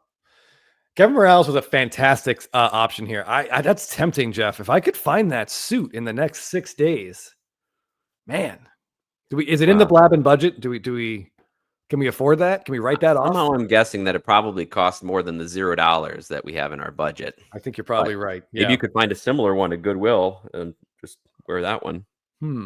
Yeah. I think you're right. Plus, if I show up with that suit and we write that off, my my story about not being able to afford my wife's thumbnail work. We can't afford to pay her. I certainly can't buy myself a new suit. Thank you guys. And yes, Shelly, we're gonna have a list of questions that we're gonna talk with him about. We definitely just wanted to let you guys know though that he'll be on next week. I think this is a really cool thing that he's doing, that he's willing to come on. I don't know how long we're gonna have him for, but I'm guessing you guys are gonna have like 100 questions. We're not gonna be able to get to all those. They'll probably be fairly brief. For the first time. It's gonna be exciting just to have a open line of communication that way. And I know he's done some interviews before, but maybe not as collector focused. Yeah. I mean, we'll find out. Kevin, those are all sunk costs, my friend. Sunk costs. Yeah, that's a dangerous economic term for sure. Oh, hold on. Sorry. Just KGK says, without context, it's unclear whether she's making thumbnails for your videos, your wife, or if you're only able to afford for your wife to have 8 of her 10 fingernails painted. Well, so I should have just said thumbnail. We can only afford the left one, and It looks really great though. It's like one of those gel things with like a little design on them, you know? Yeah. But yeah. Rojo, this is an excellent question. Yes, down in the comments when this gets posted, you can feel free to put any questions or anything you would like us to ask Mike about when he comes on, and we'll see if we can get to him.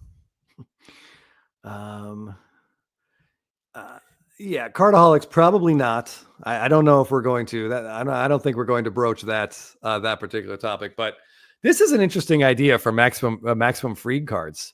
Team debut patches for guys that change teams in the offseason. I kind of like that. That sounds like it might be coming down the road. Get that on the list, Chris. Yeah, I'm going to write that down. Get that on the list. Brooks wants standard SPs back. I think they're pretty happy with the way the golden mirrors are working, especially for new people into the hobby. KC Card Connection. Yeah, we're gonna put them in a room with just a light bulb hanging over. No, as I said, I think I think if we want to keep them back and keep this line of communication open, from a collector's perspective, that we're not going to be interrogating him about things. Yeah, if you guys have seen LA Confidential, I'm thinking Jeff will be Exley, and I'll try to be Bud White. We'll see. Although size wise, Jeff should be Bud White. I'll be the good cop. Jeff can be the bad cop. We can, we can even film it in sort of an old style. Maybe we can have a filter on our show to look like it's from the 40s. Right. Next week. By the way, if you haven't seen LA Confidential, go watch LA Confidential. It's one of the best movies from the 1990s. Yeah. Anyway. Oh, Joe Cochran, fantastic question. This was on my list to ask him. Will we get a Spencer Strider Topps Chrome card in 2025? Yeah. Great question. And really a good mystery. Part of me, Jeff, almost wants them to just never do it. Like it's just kind of a running joke. Yeah, just never put him in Sapphire, but he never gets a Topps Chrome. It would almost be funny. Maybe after he retires, like the season after he retires, they throw one in. I could totally see that. The thing is, he's got a lot of great pictures on the field, but they just don't use them. So. By the way, I just wanted to say, even with the 300 card extended checklist, no Strider. We got a Joey Votto card on a team he never played for, but we didn't get a Spencer Strider. Right. That's pretty funny. So hold on. I want to just pull this up real quick here. My phone was like lighting up, and it was like 6 texts from my wife, and each getting like more capital letters, Jeff, and more exclamation points. Apparently, I've been saying Royal Benjamin. She said there's an E at the end. It's pronounced Royale, like Royale with cheese. I'm embarrassing myself, and I need to get it right. So, Royale Benjamin, I apologize. I'll work on it. Royale. I can get this. I can get this right. It's no Nap Lajoie, right? That just sounds wrong. That can't be right. JT Hunter, this is something we're gonna bring up as well. Yes. Whether or not he'll have an answer that we like, I don't know. I mean, they are a business, but we're gonna definitely talk to him about it. Well, that's funny. He said yes, just like Pulp Fiction. All right, so God, it's been like, man, you've been in our chat for like 6 months. I've been saying your name wrong for a long time, so especially when I've been saying it right, you just are ignoring what I say. Absolutely, yeah. Ay. All right, I'll learn. You know. Yes, Royale with cheese. Royale Ben. Maybe if you say it fast, though, it does sound kind of like Royal. Well, yeah. Well, I don't know. Ooh, it seems like an extra A in there, but Royale. Now I'm not even sure. Yeah. Raul. Okay. Raul. All right, well, that's way worse. I feel better then. Raul. It's not about being right. It's about not being the worst.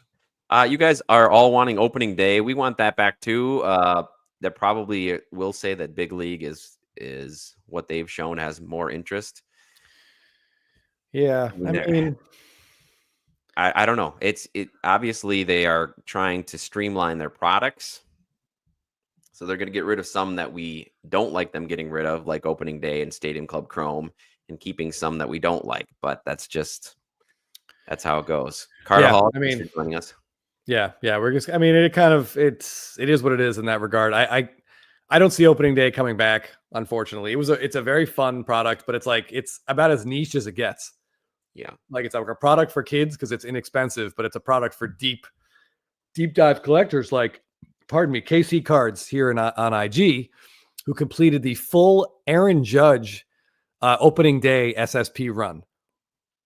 So I will pull this up because not only does he have the 5 base cards, and by the way, this 2021 horizontal image of him jogging out to the field Great shot. It's a great shot just in the way it's constructed, but it's also a time capsule, Jeff, because behind him, those aren't people. Those are all cutouts in the Oh, stands. yeah, I can't tell from here. Oh, okay. So that's a very cool card. 10 years from now, you'll be looking back and being like, what the hell am I looking at? But then here we got all the dugout peaks. And someone mentioned the eyes. So I see eyes on 2020, eyes in 2022.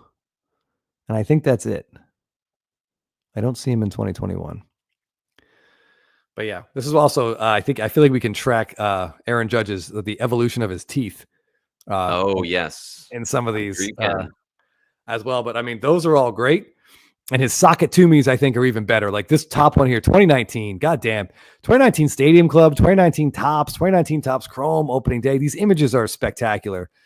Look, that's like 1/1,000,000th of a second before point of contact. Right there. Yep. And you know that ball was just annihilated. So that card's really cool. That one's his socket to me. This is a rally time. This is the national anthem down here. And then over on the left, there's what looks like damn, I can't tell if that's a sticker auto or not. But that's an incredible collection of every Aaron Judge opening day variation. Yeah, and the national anthem is a great shot. Yeah, it's KC Cards _IG. And I know this is cool because Short Print a Day was like drooling over himself when he saw it. Of course. Speaking of drooling, Ben is throwing out a tease here. Just secured my March entry for SSP Thursday seconds ago. I look forward to that. Oh, that is exciting. Yeah, anytime a Braves fan who loves SSPs gets pumped about a new card, I get excited too. I'm looking forward to seeing it, Ben. Don't tell me. I don't want any. Maybe you can give me a tease, but yeah, I look forward to seeing it in 4 weeks. Professor, we've had some concerns about this, releasing products in the appropriate year. It's nonsense. The 2024 Heritage High number coming out in the middle of 2025. I know they got behind during COVID, excuse me, and Fanatics, when they bought the company, was saying that they're really going to try to get back on track, which it seemed like they did, but now they haven't. I think worse for me and from my perspective and Chris is the not knowing what's coming, because for months we didn't know if we were even going to get 2024 Heritage High number. So yes, I think they need to work on getting products in the appropriate year, but even more than that, communicating when the products are coming out and which products are coming out, so we know if we have to have an extra drink or two. Yeah. I mean, just keeping like a posted schedule somewhere with an updated list of when things are expected. It doesn't have to be exactly right either. Just let us know it's coming is something that I would definitely say. Because I mean, we got to the point where we assumed at some point you just assume that Heritage could be done, especially when we saw Real One autos. Real One autos and Topps before they told us what they were. Yeah. So JT, I got to disagree with you here because we don't get Chrome autos on card. Yeah. In the Stadium Club, and that was pretty cool. Stadium Club Chrome was it was probably the best quality control, the best looking. I think it was their best set. Yeah. And it's a shame to lose it. And if they want to we were excited when they said they're going to put more Chrome into Stadium Club, but they still give us sticker autos on those Chrome cards. And they're just not the same quality. If you ever held the 2020 Stadium Club Chromes from the standalone set, they're incredible. They're thick, they're sturdy, images are fantastic. Still, we've opened up like a dozen boxes, Jeff, and there's still base cards we never got. Yep. That I see online. I only saw the Devers card for the first time ever, the 6 months ago. Collation is not great. Yeah, it's we're getting a lot of comments about COVID being a long time ago. Yes, not a valid excuse. No. Yeah, I agree. I think the other sports do it even worse than baseball. I just don't know why that is. So yeah, it'd be something good to talk with them about.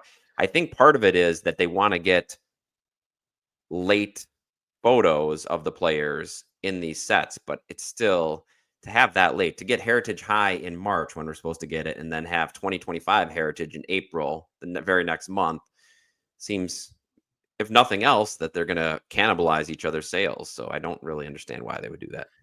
Yeah, I mean, hold on. No. Yeah. I mean, I guess we always ask this question too, like, we don't like redemptions, but we hate sticker autos. So which one of those two are you willing to deal with? And I'll take the redemption over the sticker auto all day long. And I think what Jeff was saying before, I totally agree. If we have to wait a little bit to get Heritage High number, because they want to get these cards in the packs and not use redemptions, I mean, we can live with it, but just let us know it's coming.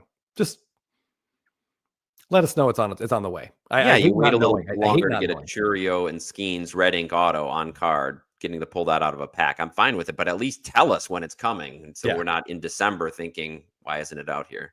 Oh yeah. I mean, Jeff has money in a fund just waiting for that first Churio red ink rookie auto to surface. And he's like, it's up to almost $24 too. So yeah, it's earning like half a penny every 2 months. It's a pretty good rate. I'm waiting, Jeff. I want to see the Heritage Chrome gold refractor Churio that comes up.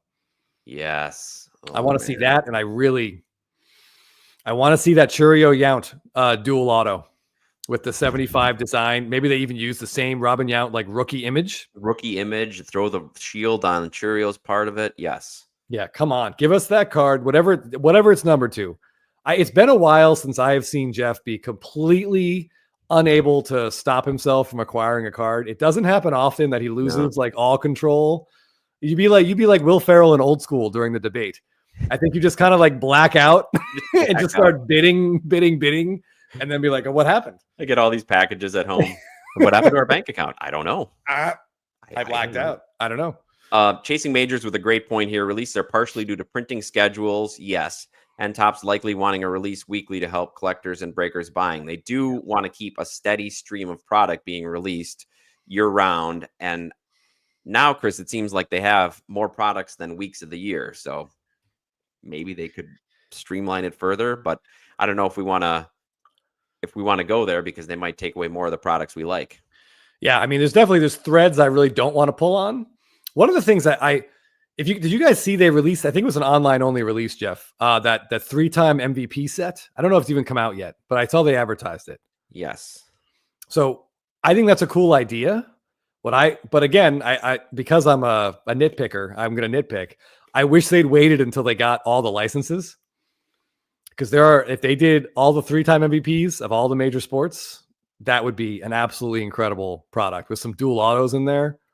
That could be fantastic. When I think about what they could do with multi-sport products and autographs when they have all the license, it's going to be pretty incredible. Yeah. Oh yeah. So yes, I'll be streaking the quad, and you'll be driving next to me, and we'll see that. Curator standard. Oh, sorry. No, go ahead. You go. Standardizing colors and numberings is imminent. Going to make things really cleaner for all. Ask if that's a priority. I think we already know the answer to that it is a priority. Yeah. Our question is just how they're going to go about it. Yeah. And what else? I guess the main question I would have regarding that, since we know that that's where they're going, is that, are they doing it with Heritage as well? Should we expect the Heritage black refractors to drop down to 10 and the golds to bump up to 50? Like, I just want to know that kind of stuff in advance so I can prepare your psyche. I can prepare my psyche. My brain can, crack. Yeah. Yeah. And just as a Wisconsin fan, Jeff, imagine like a triple auto of like Favre, Giannis, well, maybe not Favre, Rogers, maybe not Rogers, like Bart Starr, Giannis, and Churio. Well, yes, I've thought a lot about that. The KGKs is, Bowman, triple auto, the number 1 picks, multi-sport home field advantage. Yeah. You think of the big sports cities we have and some of the autos that could come out of there. Oh yeah. We have had sort of on this a little bit off, but our fellow spitballers, if you guys watch Spitballing Cards, are frequently talking about how they think Dynasty is going to be a big winner when all the licenses, come through. People might want to buy. People in other sports, like the rookie patch autos, are a really big deal, like in football and basketball.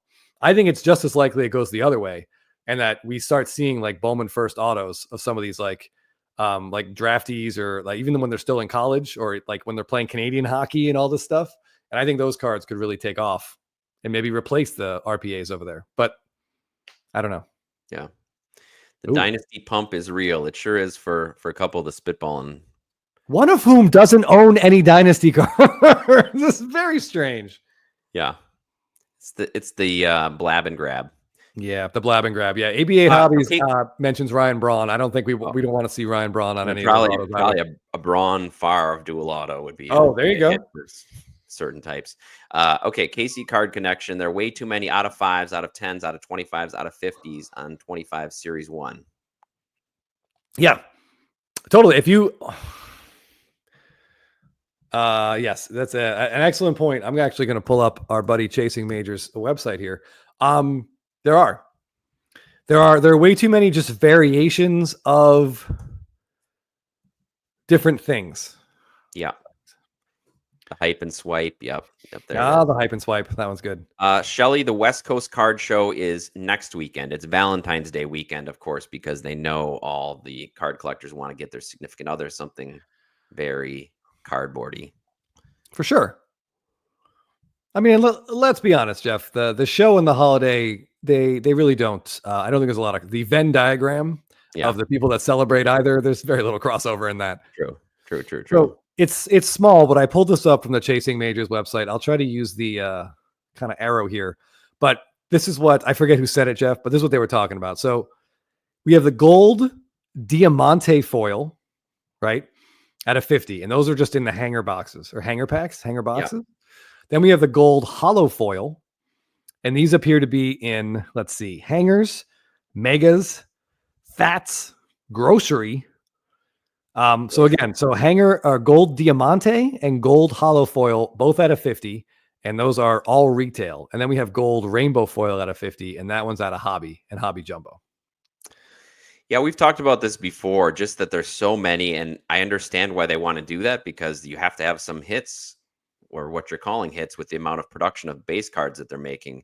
But especially if you're looking for something to hold value, you might want to just shoot for those true colors, the true blue. What's interesting here, I see what they're doing. So that what they want is in every type of pack you can get, they want people to be able to pull. They want golds to be at a 50. Everything gold and shiny is at a 50. So it doesn't work. There's only 50 of those cards, Jeff. They can't put them in everything.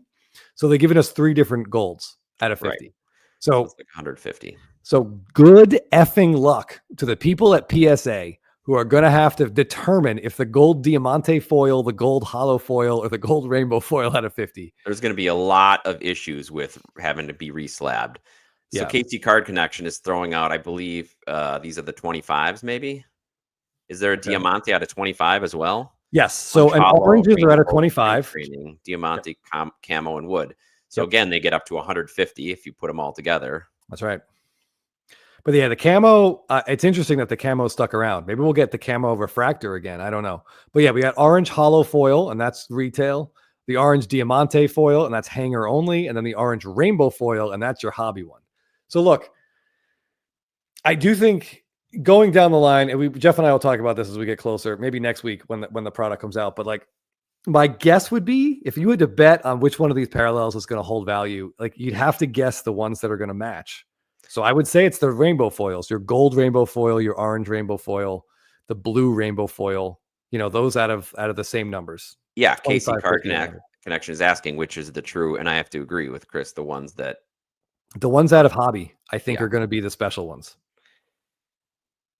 Yeah. I don't know. Grocery version. It does feel a little bit like junk era. That said, I'm glad that more people will get a chance to buy them or see them. But at the price point, I don't know if they're going to feel like they get value and come back. Yeah, that's the tricky part. We want more people to go after cards and collect cards, but there's a cost in that, in making that happen. And this is what the cost is. I do wonder, Jeff, what do you think about this? So the true golds, the paper golds, are still in there. So the non-foil, just the same ones numbered to the year. Right. We've had some version of this since 1992. Do we think that those, even though they're numbered to 2025, so they're not especially short printed or rare, do we think that those could increase in demand and popularity because of the long running nature of them? They could, but the supply is always going to be there. So Always maybe going to be if you there. get somebody like an Otani or a really popular rookie that season, those might go up. But I just think there's a ceiling on that because there's just so many of them. The supply is so great. Yeah. I wonder too, like because they're printing so many of these and there's so many different types of like packaging and all this stuff. And I mean, boy, are the PSA pops gonna move on them? I don't know how many of those golds are going to be gemmable, if that's an important thing. And unfortunately, we know that it is. I just wanted to hit again this idea, so we remember to ask Mike about that debut team change. Like thinking about it for Soto, so you get a Soto Mets debut patch in next year's update. That would be great. That'd be fun for Soto collectors, Mets collectors. Yeah, and honestly, the more whatever debut patches they can put in that product, the more exciting it is. The more people get to pull them. Yes, and at least that's what we always talk about. Is something from a specific event, a specific game. So he goes 0 for 3 that game. You still know that was the first time he put on the uniform and was in the stadium. Yeah, I'm not going to go nuts for Jurickson Profar Braves debut patch, but if I pulled it, I'd be thrilled. Yeah, I do. I'm looking at this is probably visible on the screen here, but I'm wondering if you guys want to guess how many 1-of-1s exist in 2025 Series 1. Hold on, let me get my son in here to read that. Right. Yeah. Ignore the printing plates. There's a first card 1-of-1. And let's hope, Jeff, that they print the word first card on the front this time. Yeah. There's the platinum 1-of-1, which is the hollow foil platinum 1-of-1, which I'm fine with. It stands out better anyway. But there's also a new spring training black foil board 1-of-1. Okay. Is that 3? That's 3. The spring training one those are out of blasters. It looks like the platinum hollow foil. Those are out of retail, and the foil fractor 1-of-1 is going to be your hobby 1-of-1. Okay. So 4 plus the printing plates. 4 plus the printing plates. Yep. I don't know. It's tough, Shelly. What are we doing tops? Yes. And I don't know if it was Shelly or somebody else that said we got to have Mike convince the people that they should collect beyond 2026. Hopefully we get a baseball season beyond 2026, which let's not raise my anxiety any higher than my general that's baseline anxiety is right now. Let's see. Oh, clears, Chris. I believe they still have clears, but they were not on the first sheet. Is that right? Let me check. Chasing major. Stonebreaker says no clear this year, but I thought that clear is in there. I do not see clear on the Chasing Majors page here. So are they just gonna go with the black parallel being the only card out of 10? Well, all the black the other options, right? The retail option and the blaster option. So there's 3 out of 10s plus. Actually, hold on. We can come back to that. If anyone bet on me in the comments, you won. All right. Oh, already muted yourself. Okay. Clear was not communicated by Topps. Yeah, that's disappointing because the clear has been one of the more popular. Yes, thanks, curator. But Chasing Majors confirms that it was not communicated by Topps. The acetate is tough. So I can see that, but it's also really popular. It's a really popular chase card, and I don't think people are confused by having that to 10 and having the black parallel to 10. I think they're different enough that it'd be okay. Chasing, says my friend at Beckett Show, clear on their site, but not communicated in the info provided to us. Okay, well, I'm going to stick with you until we hear otherwise. So there's an element of truth to this for sure. 314 Andy, it's all just change, and people don't like change for the most part. There's been some change that has been embraced, like the debut patch. That's a embraced idea, and I think for the most part, people like every player getting the golden mirror, so that also is embraced. But some of the changes are not so exciting for the collectors. Clearly Authentic. Yeah, that wasn't too popular. Clearly Authentic had its day. That's one that's gone. Yeah, I don't know if it's a manufacturing issue or if it's just that they really want to have that out of 10. And I think from some of the things they had said, I know in basketball and football, Prism especially, the Prism Golds out of 10 is like, well, pardon the pun, but the gold standard for those sports. So I feel like they're really trying to get to the same level with baseball where there's something that's really sought after. But I'm wondering if they're going to go that way when they get football and baseball. Chris, I wonder if they're going to trade gold from being out of 10 in basketball, which they've been now in Prism, for instance. Will they change him to out of 50? I don't know. I do not know. It would seem like that probably is what they're going to do, or they would just make the gold to 10 and not have the black to 10. I will say I think the gold out of 50 across all products is great. I think that's where they're Jeff going. And I talk about what they'll do. One of the most frustrating cards that I'm interested in is the Freddy Freeman in 2011 finest, and whoever mentioned that, I think it was Jay Marble, that on the back it talks about Freeman's home run off Halladay. The gold rookie autos in 2011 finest are 275. Yes, that's my Mike Trout. I think they've ever not been to 50. No, it just doesn't make any sense. It's super weird. So I like this. Let's make it simple. 50s golds are at a 50, and that's good to go. But there have to just be some instances where we acknowledge the history and the importance of other stuff. Yes. So I think that's where I think that was the biggest misstep, that they didn't realize maybe how important. But Chris, on the other point of view, as we learned from our spitballing comments, there are a lot of people who don't care about the black parallels being gone. They don't care. They don't like them. There were some people that claim to have been opening tops for 4 and 5 years that never even heard of the black parallel, which seems preposterous, but there was a lot of that talk. So maybe we're in the collector minority. Yeah, some people in our spitballing comments were saying that like our Instagram and even like our particular channel, like we're in like a tunnel of a particular type of like educated collector who kind of knows what they're going after. And there was a discussion, are we the minority? And are more people just like, ooh, Topps is out, I'm going to just rip a bunch of boxes and look at the pictures and that's it. And they don't care like what the best cards are. A gentleman in the comments in the spitballing video, he and I chatted for a little bit. He told me that he's been buying into breaks for 4 years. He's never heard of a black parallel. Never heard of it. And I'm like, maybe your breaker just is lying to you, but like that's like buying lottery tickets and just scratching them for the hell of it and throwing them all away and not even caring if you won. Like it's just strange. But Eloy's saying I didn't know about the black parallels till our videos. Okay. So I mean, I'm happy. We're happy to help. Eloy, please go back and look at your older cards and see if you have anything with a black border, because they're great if you do. I'm not sure if I could make it an hour on whatnot. We know we're not the average collector for sure, or whatever. I guess it depends what you mean by collector, but we're not the average customer, let's say, of Topps, and they are definitely targeting that. But it's worked for them from a business perspective, Chris. Their financials came out last week, and they bumped Topps from a $400 million revenue company to a $1.6 billion revenue company in the 3 years that they've taken over. So from a business perspective, break seems to be the way to go. They're doing it right.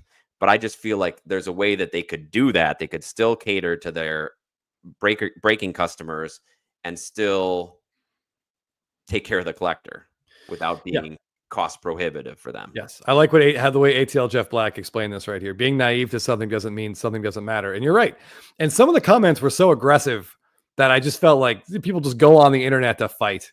They're just like, it was, some of the reactions were very strange, to be sure. Belair 249 says he doesn't care about the border color. So Belair is definitely an image variation guy like we are. Like Jeff and I think would be the same. But give us a great image variation is more exciting to me than just change the border color. Definitely. But I think for us there are some exceptions like the black border, because I think just the way it looks and matches with the uniforms and the historical nature of it.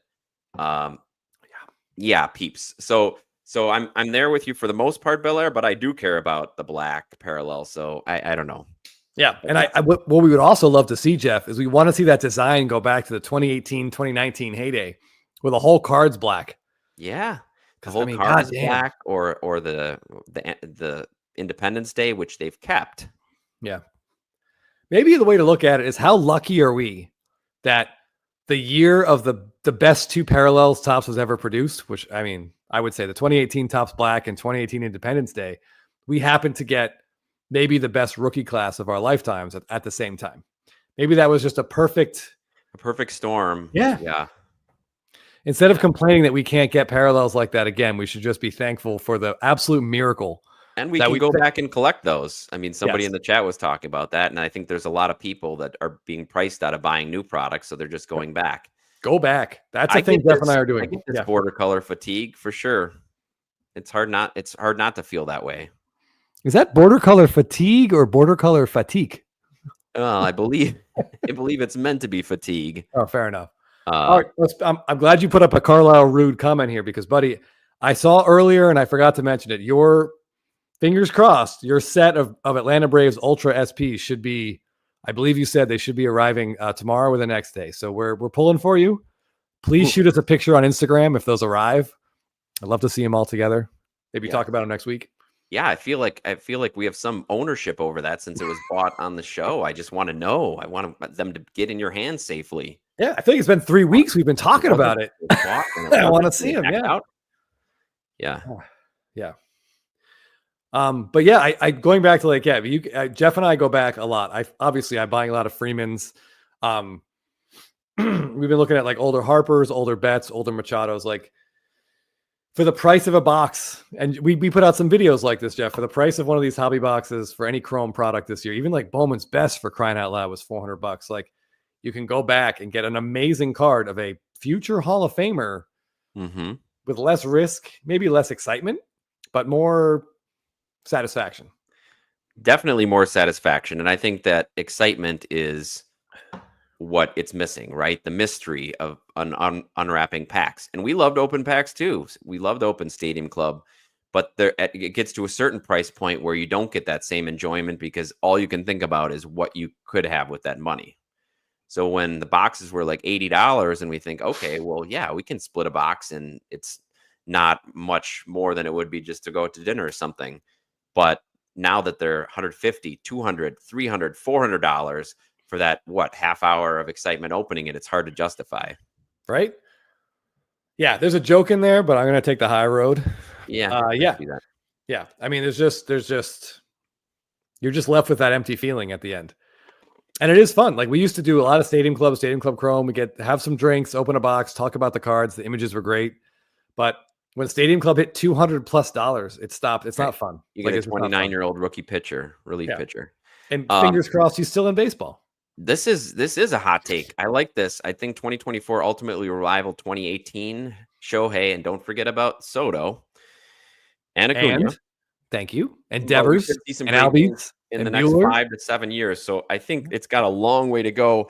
And I think the hard part of that will be maybe the year could rival it, but the cards is going to have a tough time because of just what it takes to pull those cards out. So if you're talking wax box value or hobby box value, it's going to be hard for any modern product to compete with that. Yeah, absolutely. Absolutely. JT Hunter, you're a man after our own heart. Yeah. And I think there's a chance for 2024 to rival it because there's a ton of good rookies in there, but they have way more cards, Jeff. Like as many cards as Otani has in 2018, it's nothing compared to what like Ellie De La Cruz and Jason Dominguez have in 2024. It's not even close. You wonder, right, you have to guess which of those cards you think are going to hold value. And maybe you can. Okay, sorry. Matt was asking a question before. Numbered out of 70. I feel like you might be talking about the Topps Blacks. I missed your first comment, so I apologize. Platinum anniversary. Because it was their 70th anniversary, so that just happened to be this year that they were numbered out of 70, right? Oh, okay. The black parallels. Yeah, D3C Sports cards. I could not. Bowman's Best was always a set that we would say it's fun to open because most of the guys that sign, the checklists are short, so they're all stars. They're pretty much all stars or top prospects. Everybody. Yeah, there's no nobodies in that set until you get to the auto checklist. But you get 4 autos. They're all on card. You're guaranteed, not guaranteed. You're likely to get at least 1 auto of a player. You're like, I'm excited about this card. It won't have a ton of resale value because it's Bowman's Best, but it was a fun rip. And it usually like $200, $250. And then this year, Jeff, it came out at like $399. And like the fun's gone. And what surprised us, Chris, is that the resale even went above there for a little while. I don't know what it's at now, but it was like $425 or $450. So Curator's saying that, he's specifically talking about the players, and we did have a really great crop of players. And I think the Jacksons, I think Jackson Halladay is still so young. I think he's going to bounce back. So I could see that, but it's got a long way to go to get to that 2018 class. It's got a long way to go. And I just looked at the 2024 rookie class again really quickly. And I don't see anyone, Jeff, who pitches and hits. Yeah, I think but maybe they're just not out yet. Yeah, the 2018 class is crazy deep. I mean, we got Otani, Acuna, Soto. Those are like the 3 big ones. But don't forget Devers. Sneaky Hall of Fame path. Flaherty and Buehler just won the World Series. We got Ozzie Albies is in there. I think, there's just random guys like who are decent. Like Tyler O'Neill is also in those sets. There's a lot of like just decent players who are also in there. Beaver, he was huge in there for a while until his arm problems. Jay Marble, thank you. Oh, thank you. Really appreciate it, buddy. To Jay Marble, Max Fried. Max Fried's a 2018 kid. Yeah, I have a little mental block on Max Fried right now, but yes, Max Fried as well. Atlanta Brave, World Series champion. Well, actually, Soroka's in there too. Now that I think about it, Soroka is in there. Yeah, I just saw a couple of his rookie cards today. In fact, JT Hunter. It's not about value, but having cool picks of your favorite game and players. I think this is definitely true, and this is why Chris and I always talk about get the image you want, get the players you want. But it's once you start spending a lot of money or a decent amount of money on those cool picks of your favorite game and players, you just want to know that they might hold some value. Yeah, there's definitely a price point, right? We're comfortable. This $20 Acuna card with a really cool image, like I love it, and that's great. But when it's $250, like I don't know. You start to get really antsy about it. Yeah, you have to, unless you're Elon Musk. Yeah, right.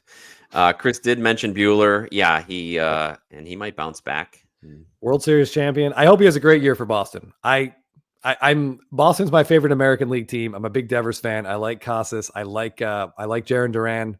I really like Marcelo Mayer and Roman Anthony and Christian Campbell. I feel like. What about when they get Vladdy Jr. next year, Chris? Yeah, the Red Sox are ready to explode, Jeff. Yeah, I really felt like money, maybe. Oh man, like they were so primed to go sign Corbin Burns and then just take over the American League East. Why didn't they? Well, I mean, I know why, because he took a discount. He wanted to go home and play in Arizona, which makes sense. I can't fault him for that. Yeah. I mean, if you've ever been in Boston in, I don't know, like say November through April, like I get it. I'd rather be in Arizona too. It's my favorite videos, non-baseball related, are those ones in Boston when it's snowing. And you see people putting chairs out to save their parking spots, and someone will move a chair. And you're just like, someone's going to die. Right. How would you trust your car there? I mean, you may live, but your car is going to be destroyed. There's nothing going to be left of it. Yeah. No. You come back. Yeah. Oh, my goodness. All right. Well, we've had some amazing. Did you want to show any other pictures? Did you want to get to the Ortiz run before we? Oh my God. Thank you for reminding me. Good Lord. This has been at the top of my queue. I was waiting to sort of drop it like a hammer at the end. I know. I just didn't want anybody to feel like you're banning them again. No, thank you for reminding me. So if we don't like the term winner and loser here, do not move the chair. But SFO Sox fan won SSP Thursday this week with this incredible full run of David Ortiz's 2017 flagship SSPs. These things are crazy rare. Is something they rarely do, but I think this would be a great thing for them to bring out again, where they do a run of a player and in SSPs. Maybe, I don't know. They could do something like this every year. There's a good player either retiring or somebody hitting a milestone that they could make a set like this. Yeah, this is incredible to see them all together. It's hard to tell because they're a little small, but there's the Lego one. Some of these are great. Like the cowboy hat one is really funny. There's a Lego one. There's another one where it's just a picture of the scoreboard in, I want to say Detroit, but I'm not 100% sure, where they just show like the message on the scoreboard. My two favorites are, of course, the Pujols one. Yes.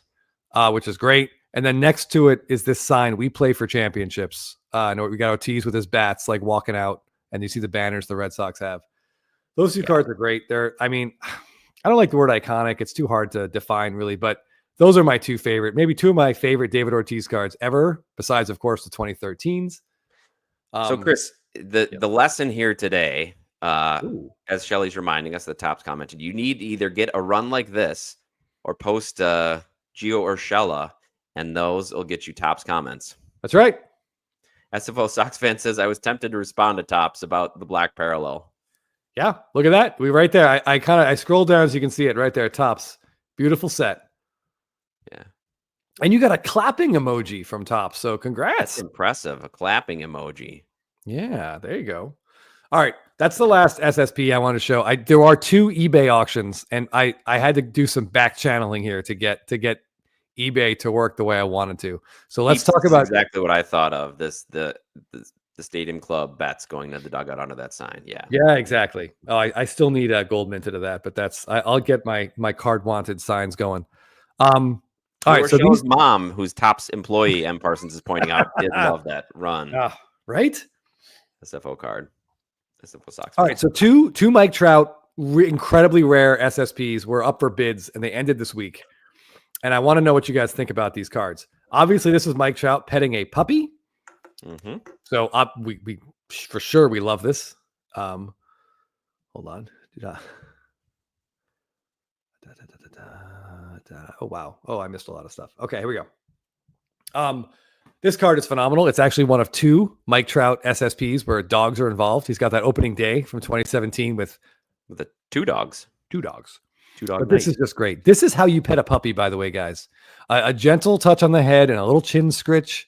Look at him looking up at him. I mean, 2017, this is Mike Trout at the height of his powers. He ruled the baseball world then. Even the dog was like, God damn, this dude is really good at baseball. Anyway, this was up for bids. I was looking at it and I forgot that it was ending. I didn't set a timer and I missed it, Jeff. But I'm curious, what do you guys think this went for at bids? Yes, and by the way, peeps, speaking of cards with dogs, Shohei Otani and his dog throwing out the first pitch. We need some image of that on Stadium Club next year. Okay, obviously, Chris, while we're waiting for people to guess on that, we need to have another show because there's a lot of SSPs that we didn't get to. You might have seen it. I sure did. The Black Soderstrom. I actually didn't see that. I saw what AB8 Hobbies and Adam is talking about. Yeah, he posted a nice Harper Glutes SSP. We've shown it a few times. I wasn't sure we could show it again. I do love the card. But yes, John was worried about Soderstrom being bought up by us, so he made sure he got his black parallel. Everybody wants Otani and Decoy next year. For sure. Okay, so we got guesses of 215, 444, 115, 900, 270. Okay. One of those is real close. Real close. I would go with about the 444, I would say. Yeah, that's the one that's really, really, really, really close. Maybe Curator of Cardboard got it. $425. Man, I feel like that's a pretty good price. This is an awesome card. I remember looking at a Beckett. I bought a Beckett for a plane trip in like 2020 or no, not 20. Oh yeah, actually yeah, but we flew somewhere in January. And I didn't really know anything about cards, and I was just I bought it for the flight, and I was looking up Stadium Club stuff, and I saw there's a card in here that was listed as Mike Trout with puppy. I'm like, what is that? I remember looking it up, trying to see if there was one for sale, and I saw it, and I was like, oh wow! And then it was like a $300 then. And I was like, I need one of these. And in 5 years, I never got it, Jeff. So 2 bids only. It must have been started at $399. Did AI do that particular title up there? Batting record? Yeah, I don't know what record means Mike there. Trout with puppy, but doesn't say variation or short print. No. Batting record, maybe his batting record on the back. Yeah, so I don't. AI. It probably is an AI. But yeah, the starting bid was $399. Opportunity potential. Um, uh, SFO Sox fan. Royale really liked your chin scritch. chin scritch. Yeah, that is super rare. Yeah. So this is one Mike Trout. And if you think this seller with a 7 is potentially a problem, let's look at the other one that ended. Okay. This one ended like 2 or 3 days ago. Yes. So here's Speaking his of low angle stadium shots with the sky in the background. That's a baseball sky. This is an absolutely incredible card. And it's one of those cards, Jeff, where the hype is purely for the photo. Yep. This is a PSA 8. I'm not sure what the pop is, but the pop is extremely low. Yeah, just an absolutely badass card. 2015 opening day. I mean, how much of this stuff was ripped? And how much of that remains? Yeah. Stuff that was ripped. Yeah, so let me hear your guesses. What do we think this was up for? Straight up for bids. I think the starting bid was like 99 cents. So there was no real gamesmanship here. It was just who wants Night Train more. coming in with that's a target field. Oh, yeah, Is that Minnesota? M Newbert. This is what all SSPs dream of being. Yeah, right. Agreed. Beautiful low angle. We got the stadium in the background, the blue sky. The glutes are dead center. $1,200. Okay. ATL Jeff Black says $8.99. Okay. I'm going to let you guys in on a little secret about this auction here. I looked at the bids. Two facts about it. One, all the bids appeared legit. There were no zero feedback bidders. Okay. But the seller was a zero feedback seller. Mm-hmm. So you just throw up your bid and hope you're just not giving them a short-term loan. Yeah, exactly. I mean, it's going to eBay authentication, so you're protected, but you might just have a hit on your credit card for 14 days or so. Yeah. All right, we got guesses all over the place. KGK is going with the $1, so he doesn't overbid. 1,700, 549, 645, 675. Ooh. Everybody 950. A lot of people in that 575 range. John Fry 1125. Matt's closer by me. One person is almost dead on. There's one bidder that almost has it exactly. Is it John Fry? No. Nope. Matt McNeil? Nope. Peanut Butter says this one just got graded too. I'm not one of those people who can look at the serial numbers and give that kind of information. So if you're on top of that, good for you. A big number. 950. Okay. Nope. Higher. I'm very curious. I don't know who bought it. I know two people like a baseball card fiend and our buddy Ephus Pitch tried to win this. Shelly's thrown out 1,700. Yes. Shelly the Turtle is the closest bid so far. That's what Shelly bid on it. Yeah. So we're going over that. So 1,900. We'll get to it. By the way, Alvin, that Pete Alonso card is really cool that you're referencing here. All right, so here we go. Let's take a look. This card sold for ding, ding, ding. Oh, 1705. Shelly the Turtle, genius. And look at this DEP-6407 with a 0. This is the first item this guy's ever sold on eBay. It just happens to be this. SFO Sox fan with a pro tip. I've won several nice cards from zero feedback sellers asking for them to coin picks in private messages. Smart. Yeah, that is smart. I honestly, stuff like this, when you know it's probably going to hit a certain amount, once the eBay authentication kicks in, I feel like you're not going to get totally scammed. You might just have a balance on your credit card for like a week and a half to 2 weeks. But eBay will protect you. But I don't think this was a deal. Exactly. I don't think anyone stole this, but what a badass card. This comes up like once every couple of years. And this is just really, really cool. 1705. Yeah, Shelly the Turtle dead on. So it's hard because back to, I'm not sure who said it, maybe KGK, excuse me, but said something about getting the pictures you like of the game you love, and this is it. But yeah, that's a lot to pay, and you would hope that it wouldn't go to zero, which I guess everything could. It could. I mean, if we're at a situation, I would say, Jeff, where a Mike Trout, image variation SSP with a really cool image like this, if this card drops to zero, then it's the least of our problems. Agreed. Yeah. There's some societal issues and world hunger you might be facing. Yeah. Again, if Shelly, if you didn't bid on this, that's an incredible guess. Matt McNeil got really close at 1825. Da, da, da. Joey K says, obviously this was graded before the centering thing, 60-40. Buddy, this was only a PSA 8. That's only for gems. Yeah. Oh, yeah. Yeah, I think without knowing anything else, I mean, I assume if they aided, sometimes they're really not really, but they're slightly generous with like a really rare card, Jeff. I've noticed that. Yeah. Our friend Scotty B got a pretty good grade. We got it. All right. Signed and Slab coming in strong here. Outrageous price for a PSA 8. But so, buddy, of all the people to say that the grade, I'm surprised to hear that from you. Like, if this were a Freddy Freeman, I don't care what the grade is. I wish he had more cards like this. He doesn't, but I don't know. The 8 doesn't bother me at all on a card this rare. Shelly's saying he did not bid on it, but remembers an 8 or 9 selling for close to 2K before. Yeah, I know the Trout market in general is kind of low. So Sign and Slab, you'd feel like you could pay a premium if this got a higher grade. I guess you would. I mean, granted, Jeff, you and I graded a whole bunch of super rare Topps Chromes, and I know Ben Orr 14 is doing the same thing. So I guess he's probably right. I think someone like him and someone like us, we would be happy to buy this 8, but we would expect to get it at a discount, and this did not go for a discount. So I actually, on hindsight, I do understand what it's saying. Chasing Majors pointed out it's a card that sells maybe once a year. It's really hard to comp or set it in the market, right? True. So you don't know if it's a discount. Yeah. So here's a question for our viewers. How many of these have been graded by PSA? You're right. The grade does always matter. It shouldn't, but it does. It really does. When I see, like, I know, so Sign and Slab has a nice run of Mookie Betts Heritage Gold refractors. And I bring that up only to pimp the fact that I'm trying to get the Freemans.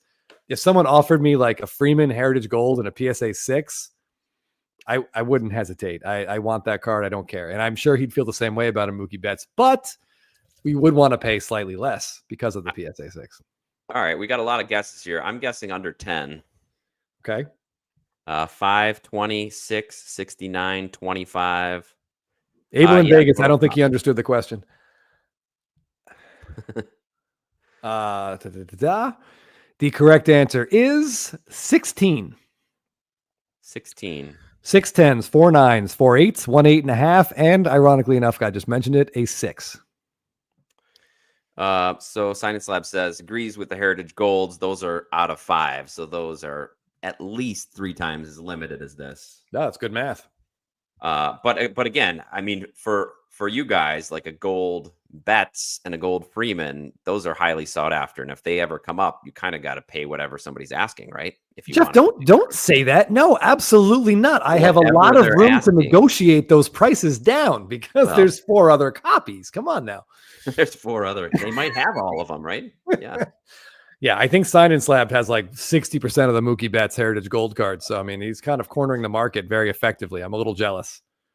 Yeah, this is well said. I've come to the conclusion that grade doesn't matter, but obviously would prefer a higher grade. There's something special about getting a high grade. Yeah, there is. I think, we all say, like, grades don't matter until you get a PSA 10, and then you're really excited. Then you're really pumped about it. And then if you're trying to sell it, you feel like that should get a significant bump in your sales price.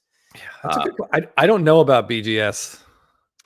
Yeah, especially from when this was graded, I would agree that's with Sign and Slab that a bunch are in BGS, probably some crackouts, but I would guess you're looking at a minimum 25 print run. I don't know if that many exist, given how much opening day got opened by kids.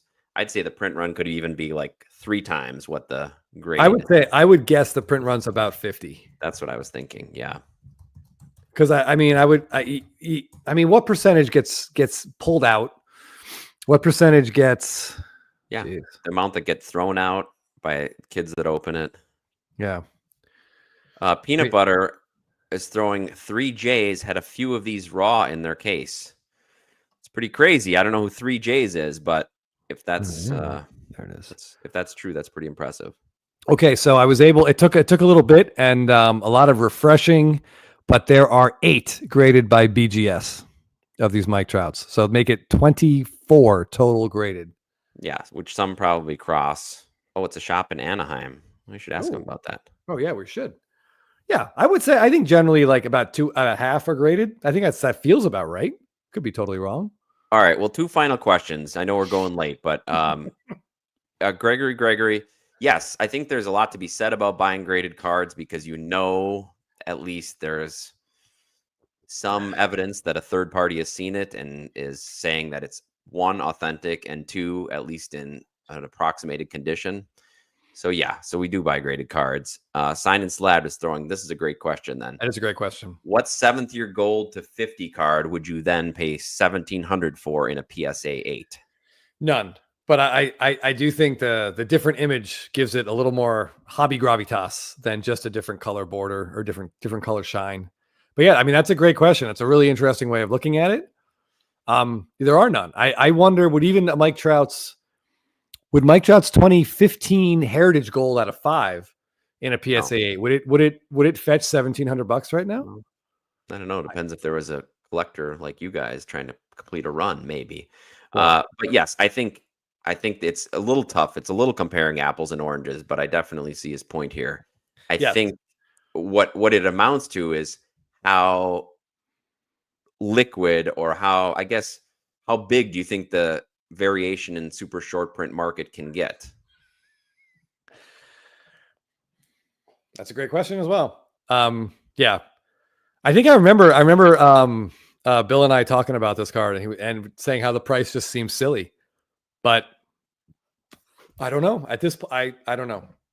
I think stuff like this becomes, as the more modern, ultra modern gets watered down and there's a million parallels, I feel like stuff like this that's different becomes more exciting and almost just more think desirable. about all the people, even in the chat tonight, who have talked about going backwards for collecting instead of going forwards. Yeah. It can only get so big. Yeah, but it's a supply and demand thing, right? If you've got a card like this where it comes up once a year, if all of a sudden you have 10 people wanting instead of 5 people, that could really skyrocket the price. So yeah, it is limited for sure, but it's a supply and demand issue. The supply is always going to be low on these cards. Yeah, and the demand will probably come and go in waves too. Yeah, especially for certain players. Oh yeah, irrationality as Sign and Slab is a huge part of the whole hobby. Oh yeah. I mean, I'm 100% guilty of that for sure. I mean, I was on both sides. Oh yeah, I was aggressively bidding. If you had told me, Jeff, that do I want a Ronald Acuna auto where like not half, but like 10% of the auto went off the card, I would say no. I would probably steer clear of that completely. But then 2022 Stadium Club Chrome 91 variation auto came up where he's holding his hand up with the World Series ring and the R on his first name flew like 25% of it's off the card. I bid pretty aggressively on that, Jeff. Well, I mean, there's exceptions to every rule, right? And one other person wanted it even more than I did. There's only I think there's like 31 total copies of that autograph. So I mean, I get it, but I really thought I was like, oh, no one else is this dumb. I'm the dumbest person here. And false. Just a couple last things here. You need an image like this to keep value. I agree, Belair. There are way too many SPs and SSPs now. Something about it has to be unique. Yep. Agreed. I couldn't agree more. We're getting them in every single set now, and it just stinks. They're supposed to be special. They're supposed to be limited. And when 11 sets have image variations, it becomes too much. It gets to the point where we have 2 Ronald Acuna image variations, Jeff, where he's staring at a goddamn eclipse. Yes. 2. Yeah. And this is exactly what I was going to say, what John Fry is saying. They seem more special than gold if both are numbered to 50. Well, one of the cool things about these is they're not numbered. So there's always that mystery about them. But I think that the different image is right. And even though they're expanding into other sets, they're still not. Look at the Michael Harris video you did with the golds, where we were up over 2,000 golds in various products. Golds to 50s. Yeah, the images definitely matter. And they can put SSP or SPs in Sapphire, but when it's just when it's just look at this. How could you hate this unique picture? That's the heartbeat of America right there. Yep. I think I got the slogan right. Yep, it is. Yeah, it's not great, but it's fine. I'm okay with it. Also, again, there we're talking about supply and demand. The supply is really low, so you don't need the demand to be that high to. Right. And Kevin Morales 100% right. Yeah. We don't. No more players on their cell phones, please. Press conferences. Right. Every time. Oh my God. The number of people. And it was funny. Honestly, I laughed every single time when Roki Sasaki had his press conference. I think I got 30 or 40 messages like, here come the SSPs. And you're not wrong. You're not wrong. We're going to see a lot of those. Yeah.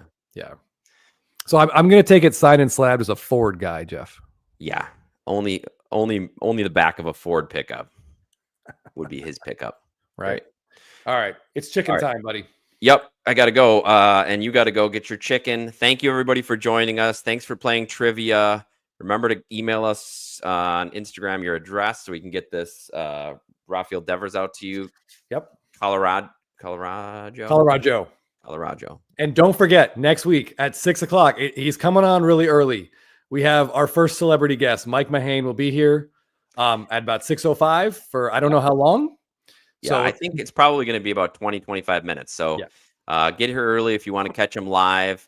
Put in the comments if you want anything specific for us to talk to him about. We got a lot of great ideas from the chat already tonight, and we'll try to cover as much as we can. So, yes, 14 days till spring training. It's getting close. So, anything else you want to add, Chris? No, just I am so excited for next week. Like to actually have someone who helps produce and oversees. This is the guy. The decision maker. He is in charge of the thing we collect, and we're going to get like maybe a half an hour or less to talk to him about it. I'm really excited. I hope you guys will all be here. This should be great. Sounds good. Shelly's going to organize the Blabbin Fantasy League. Love it. All right, everybody, give your parents a call. Hug your pets. Give your dog a chin scritch. Oh. So he looks in your eyes, and I think that's it. Yeah. All right, everybody, take care. Let me see if I can find our. Yeah, play us off, buddy. Yeah, I think we gotta get some music to play us off. Mm-hmm. See everybody next week. Check out the SSP images on Instagram. I can't believe you almost forgot to put up the Eskimo Sox fan. Oh, can you imagine? Hi, everybody. I'd basically be banning him again. Poor SFO. Yeah, the poor guy. It got up there, though. We're okay.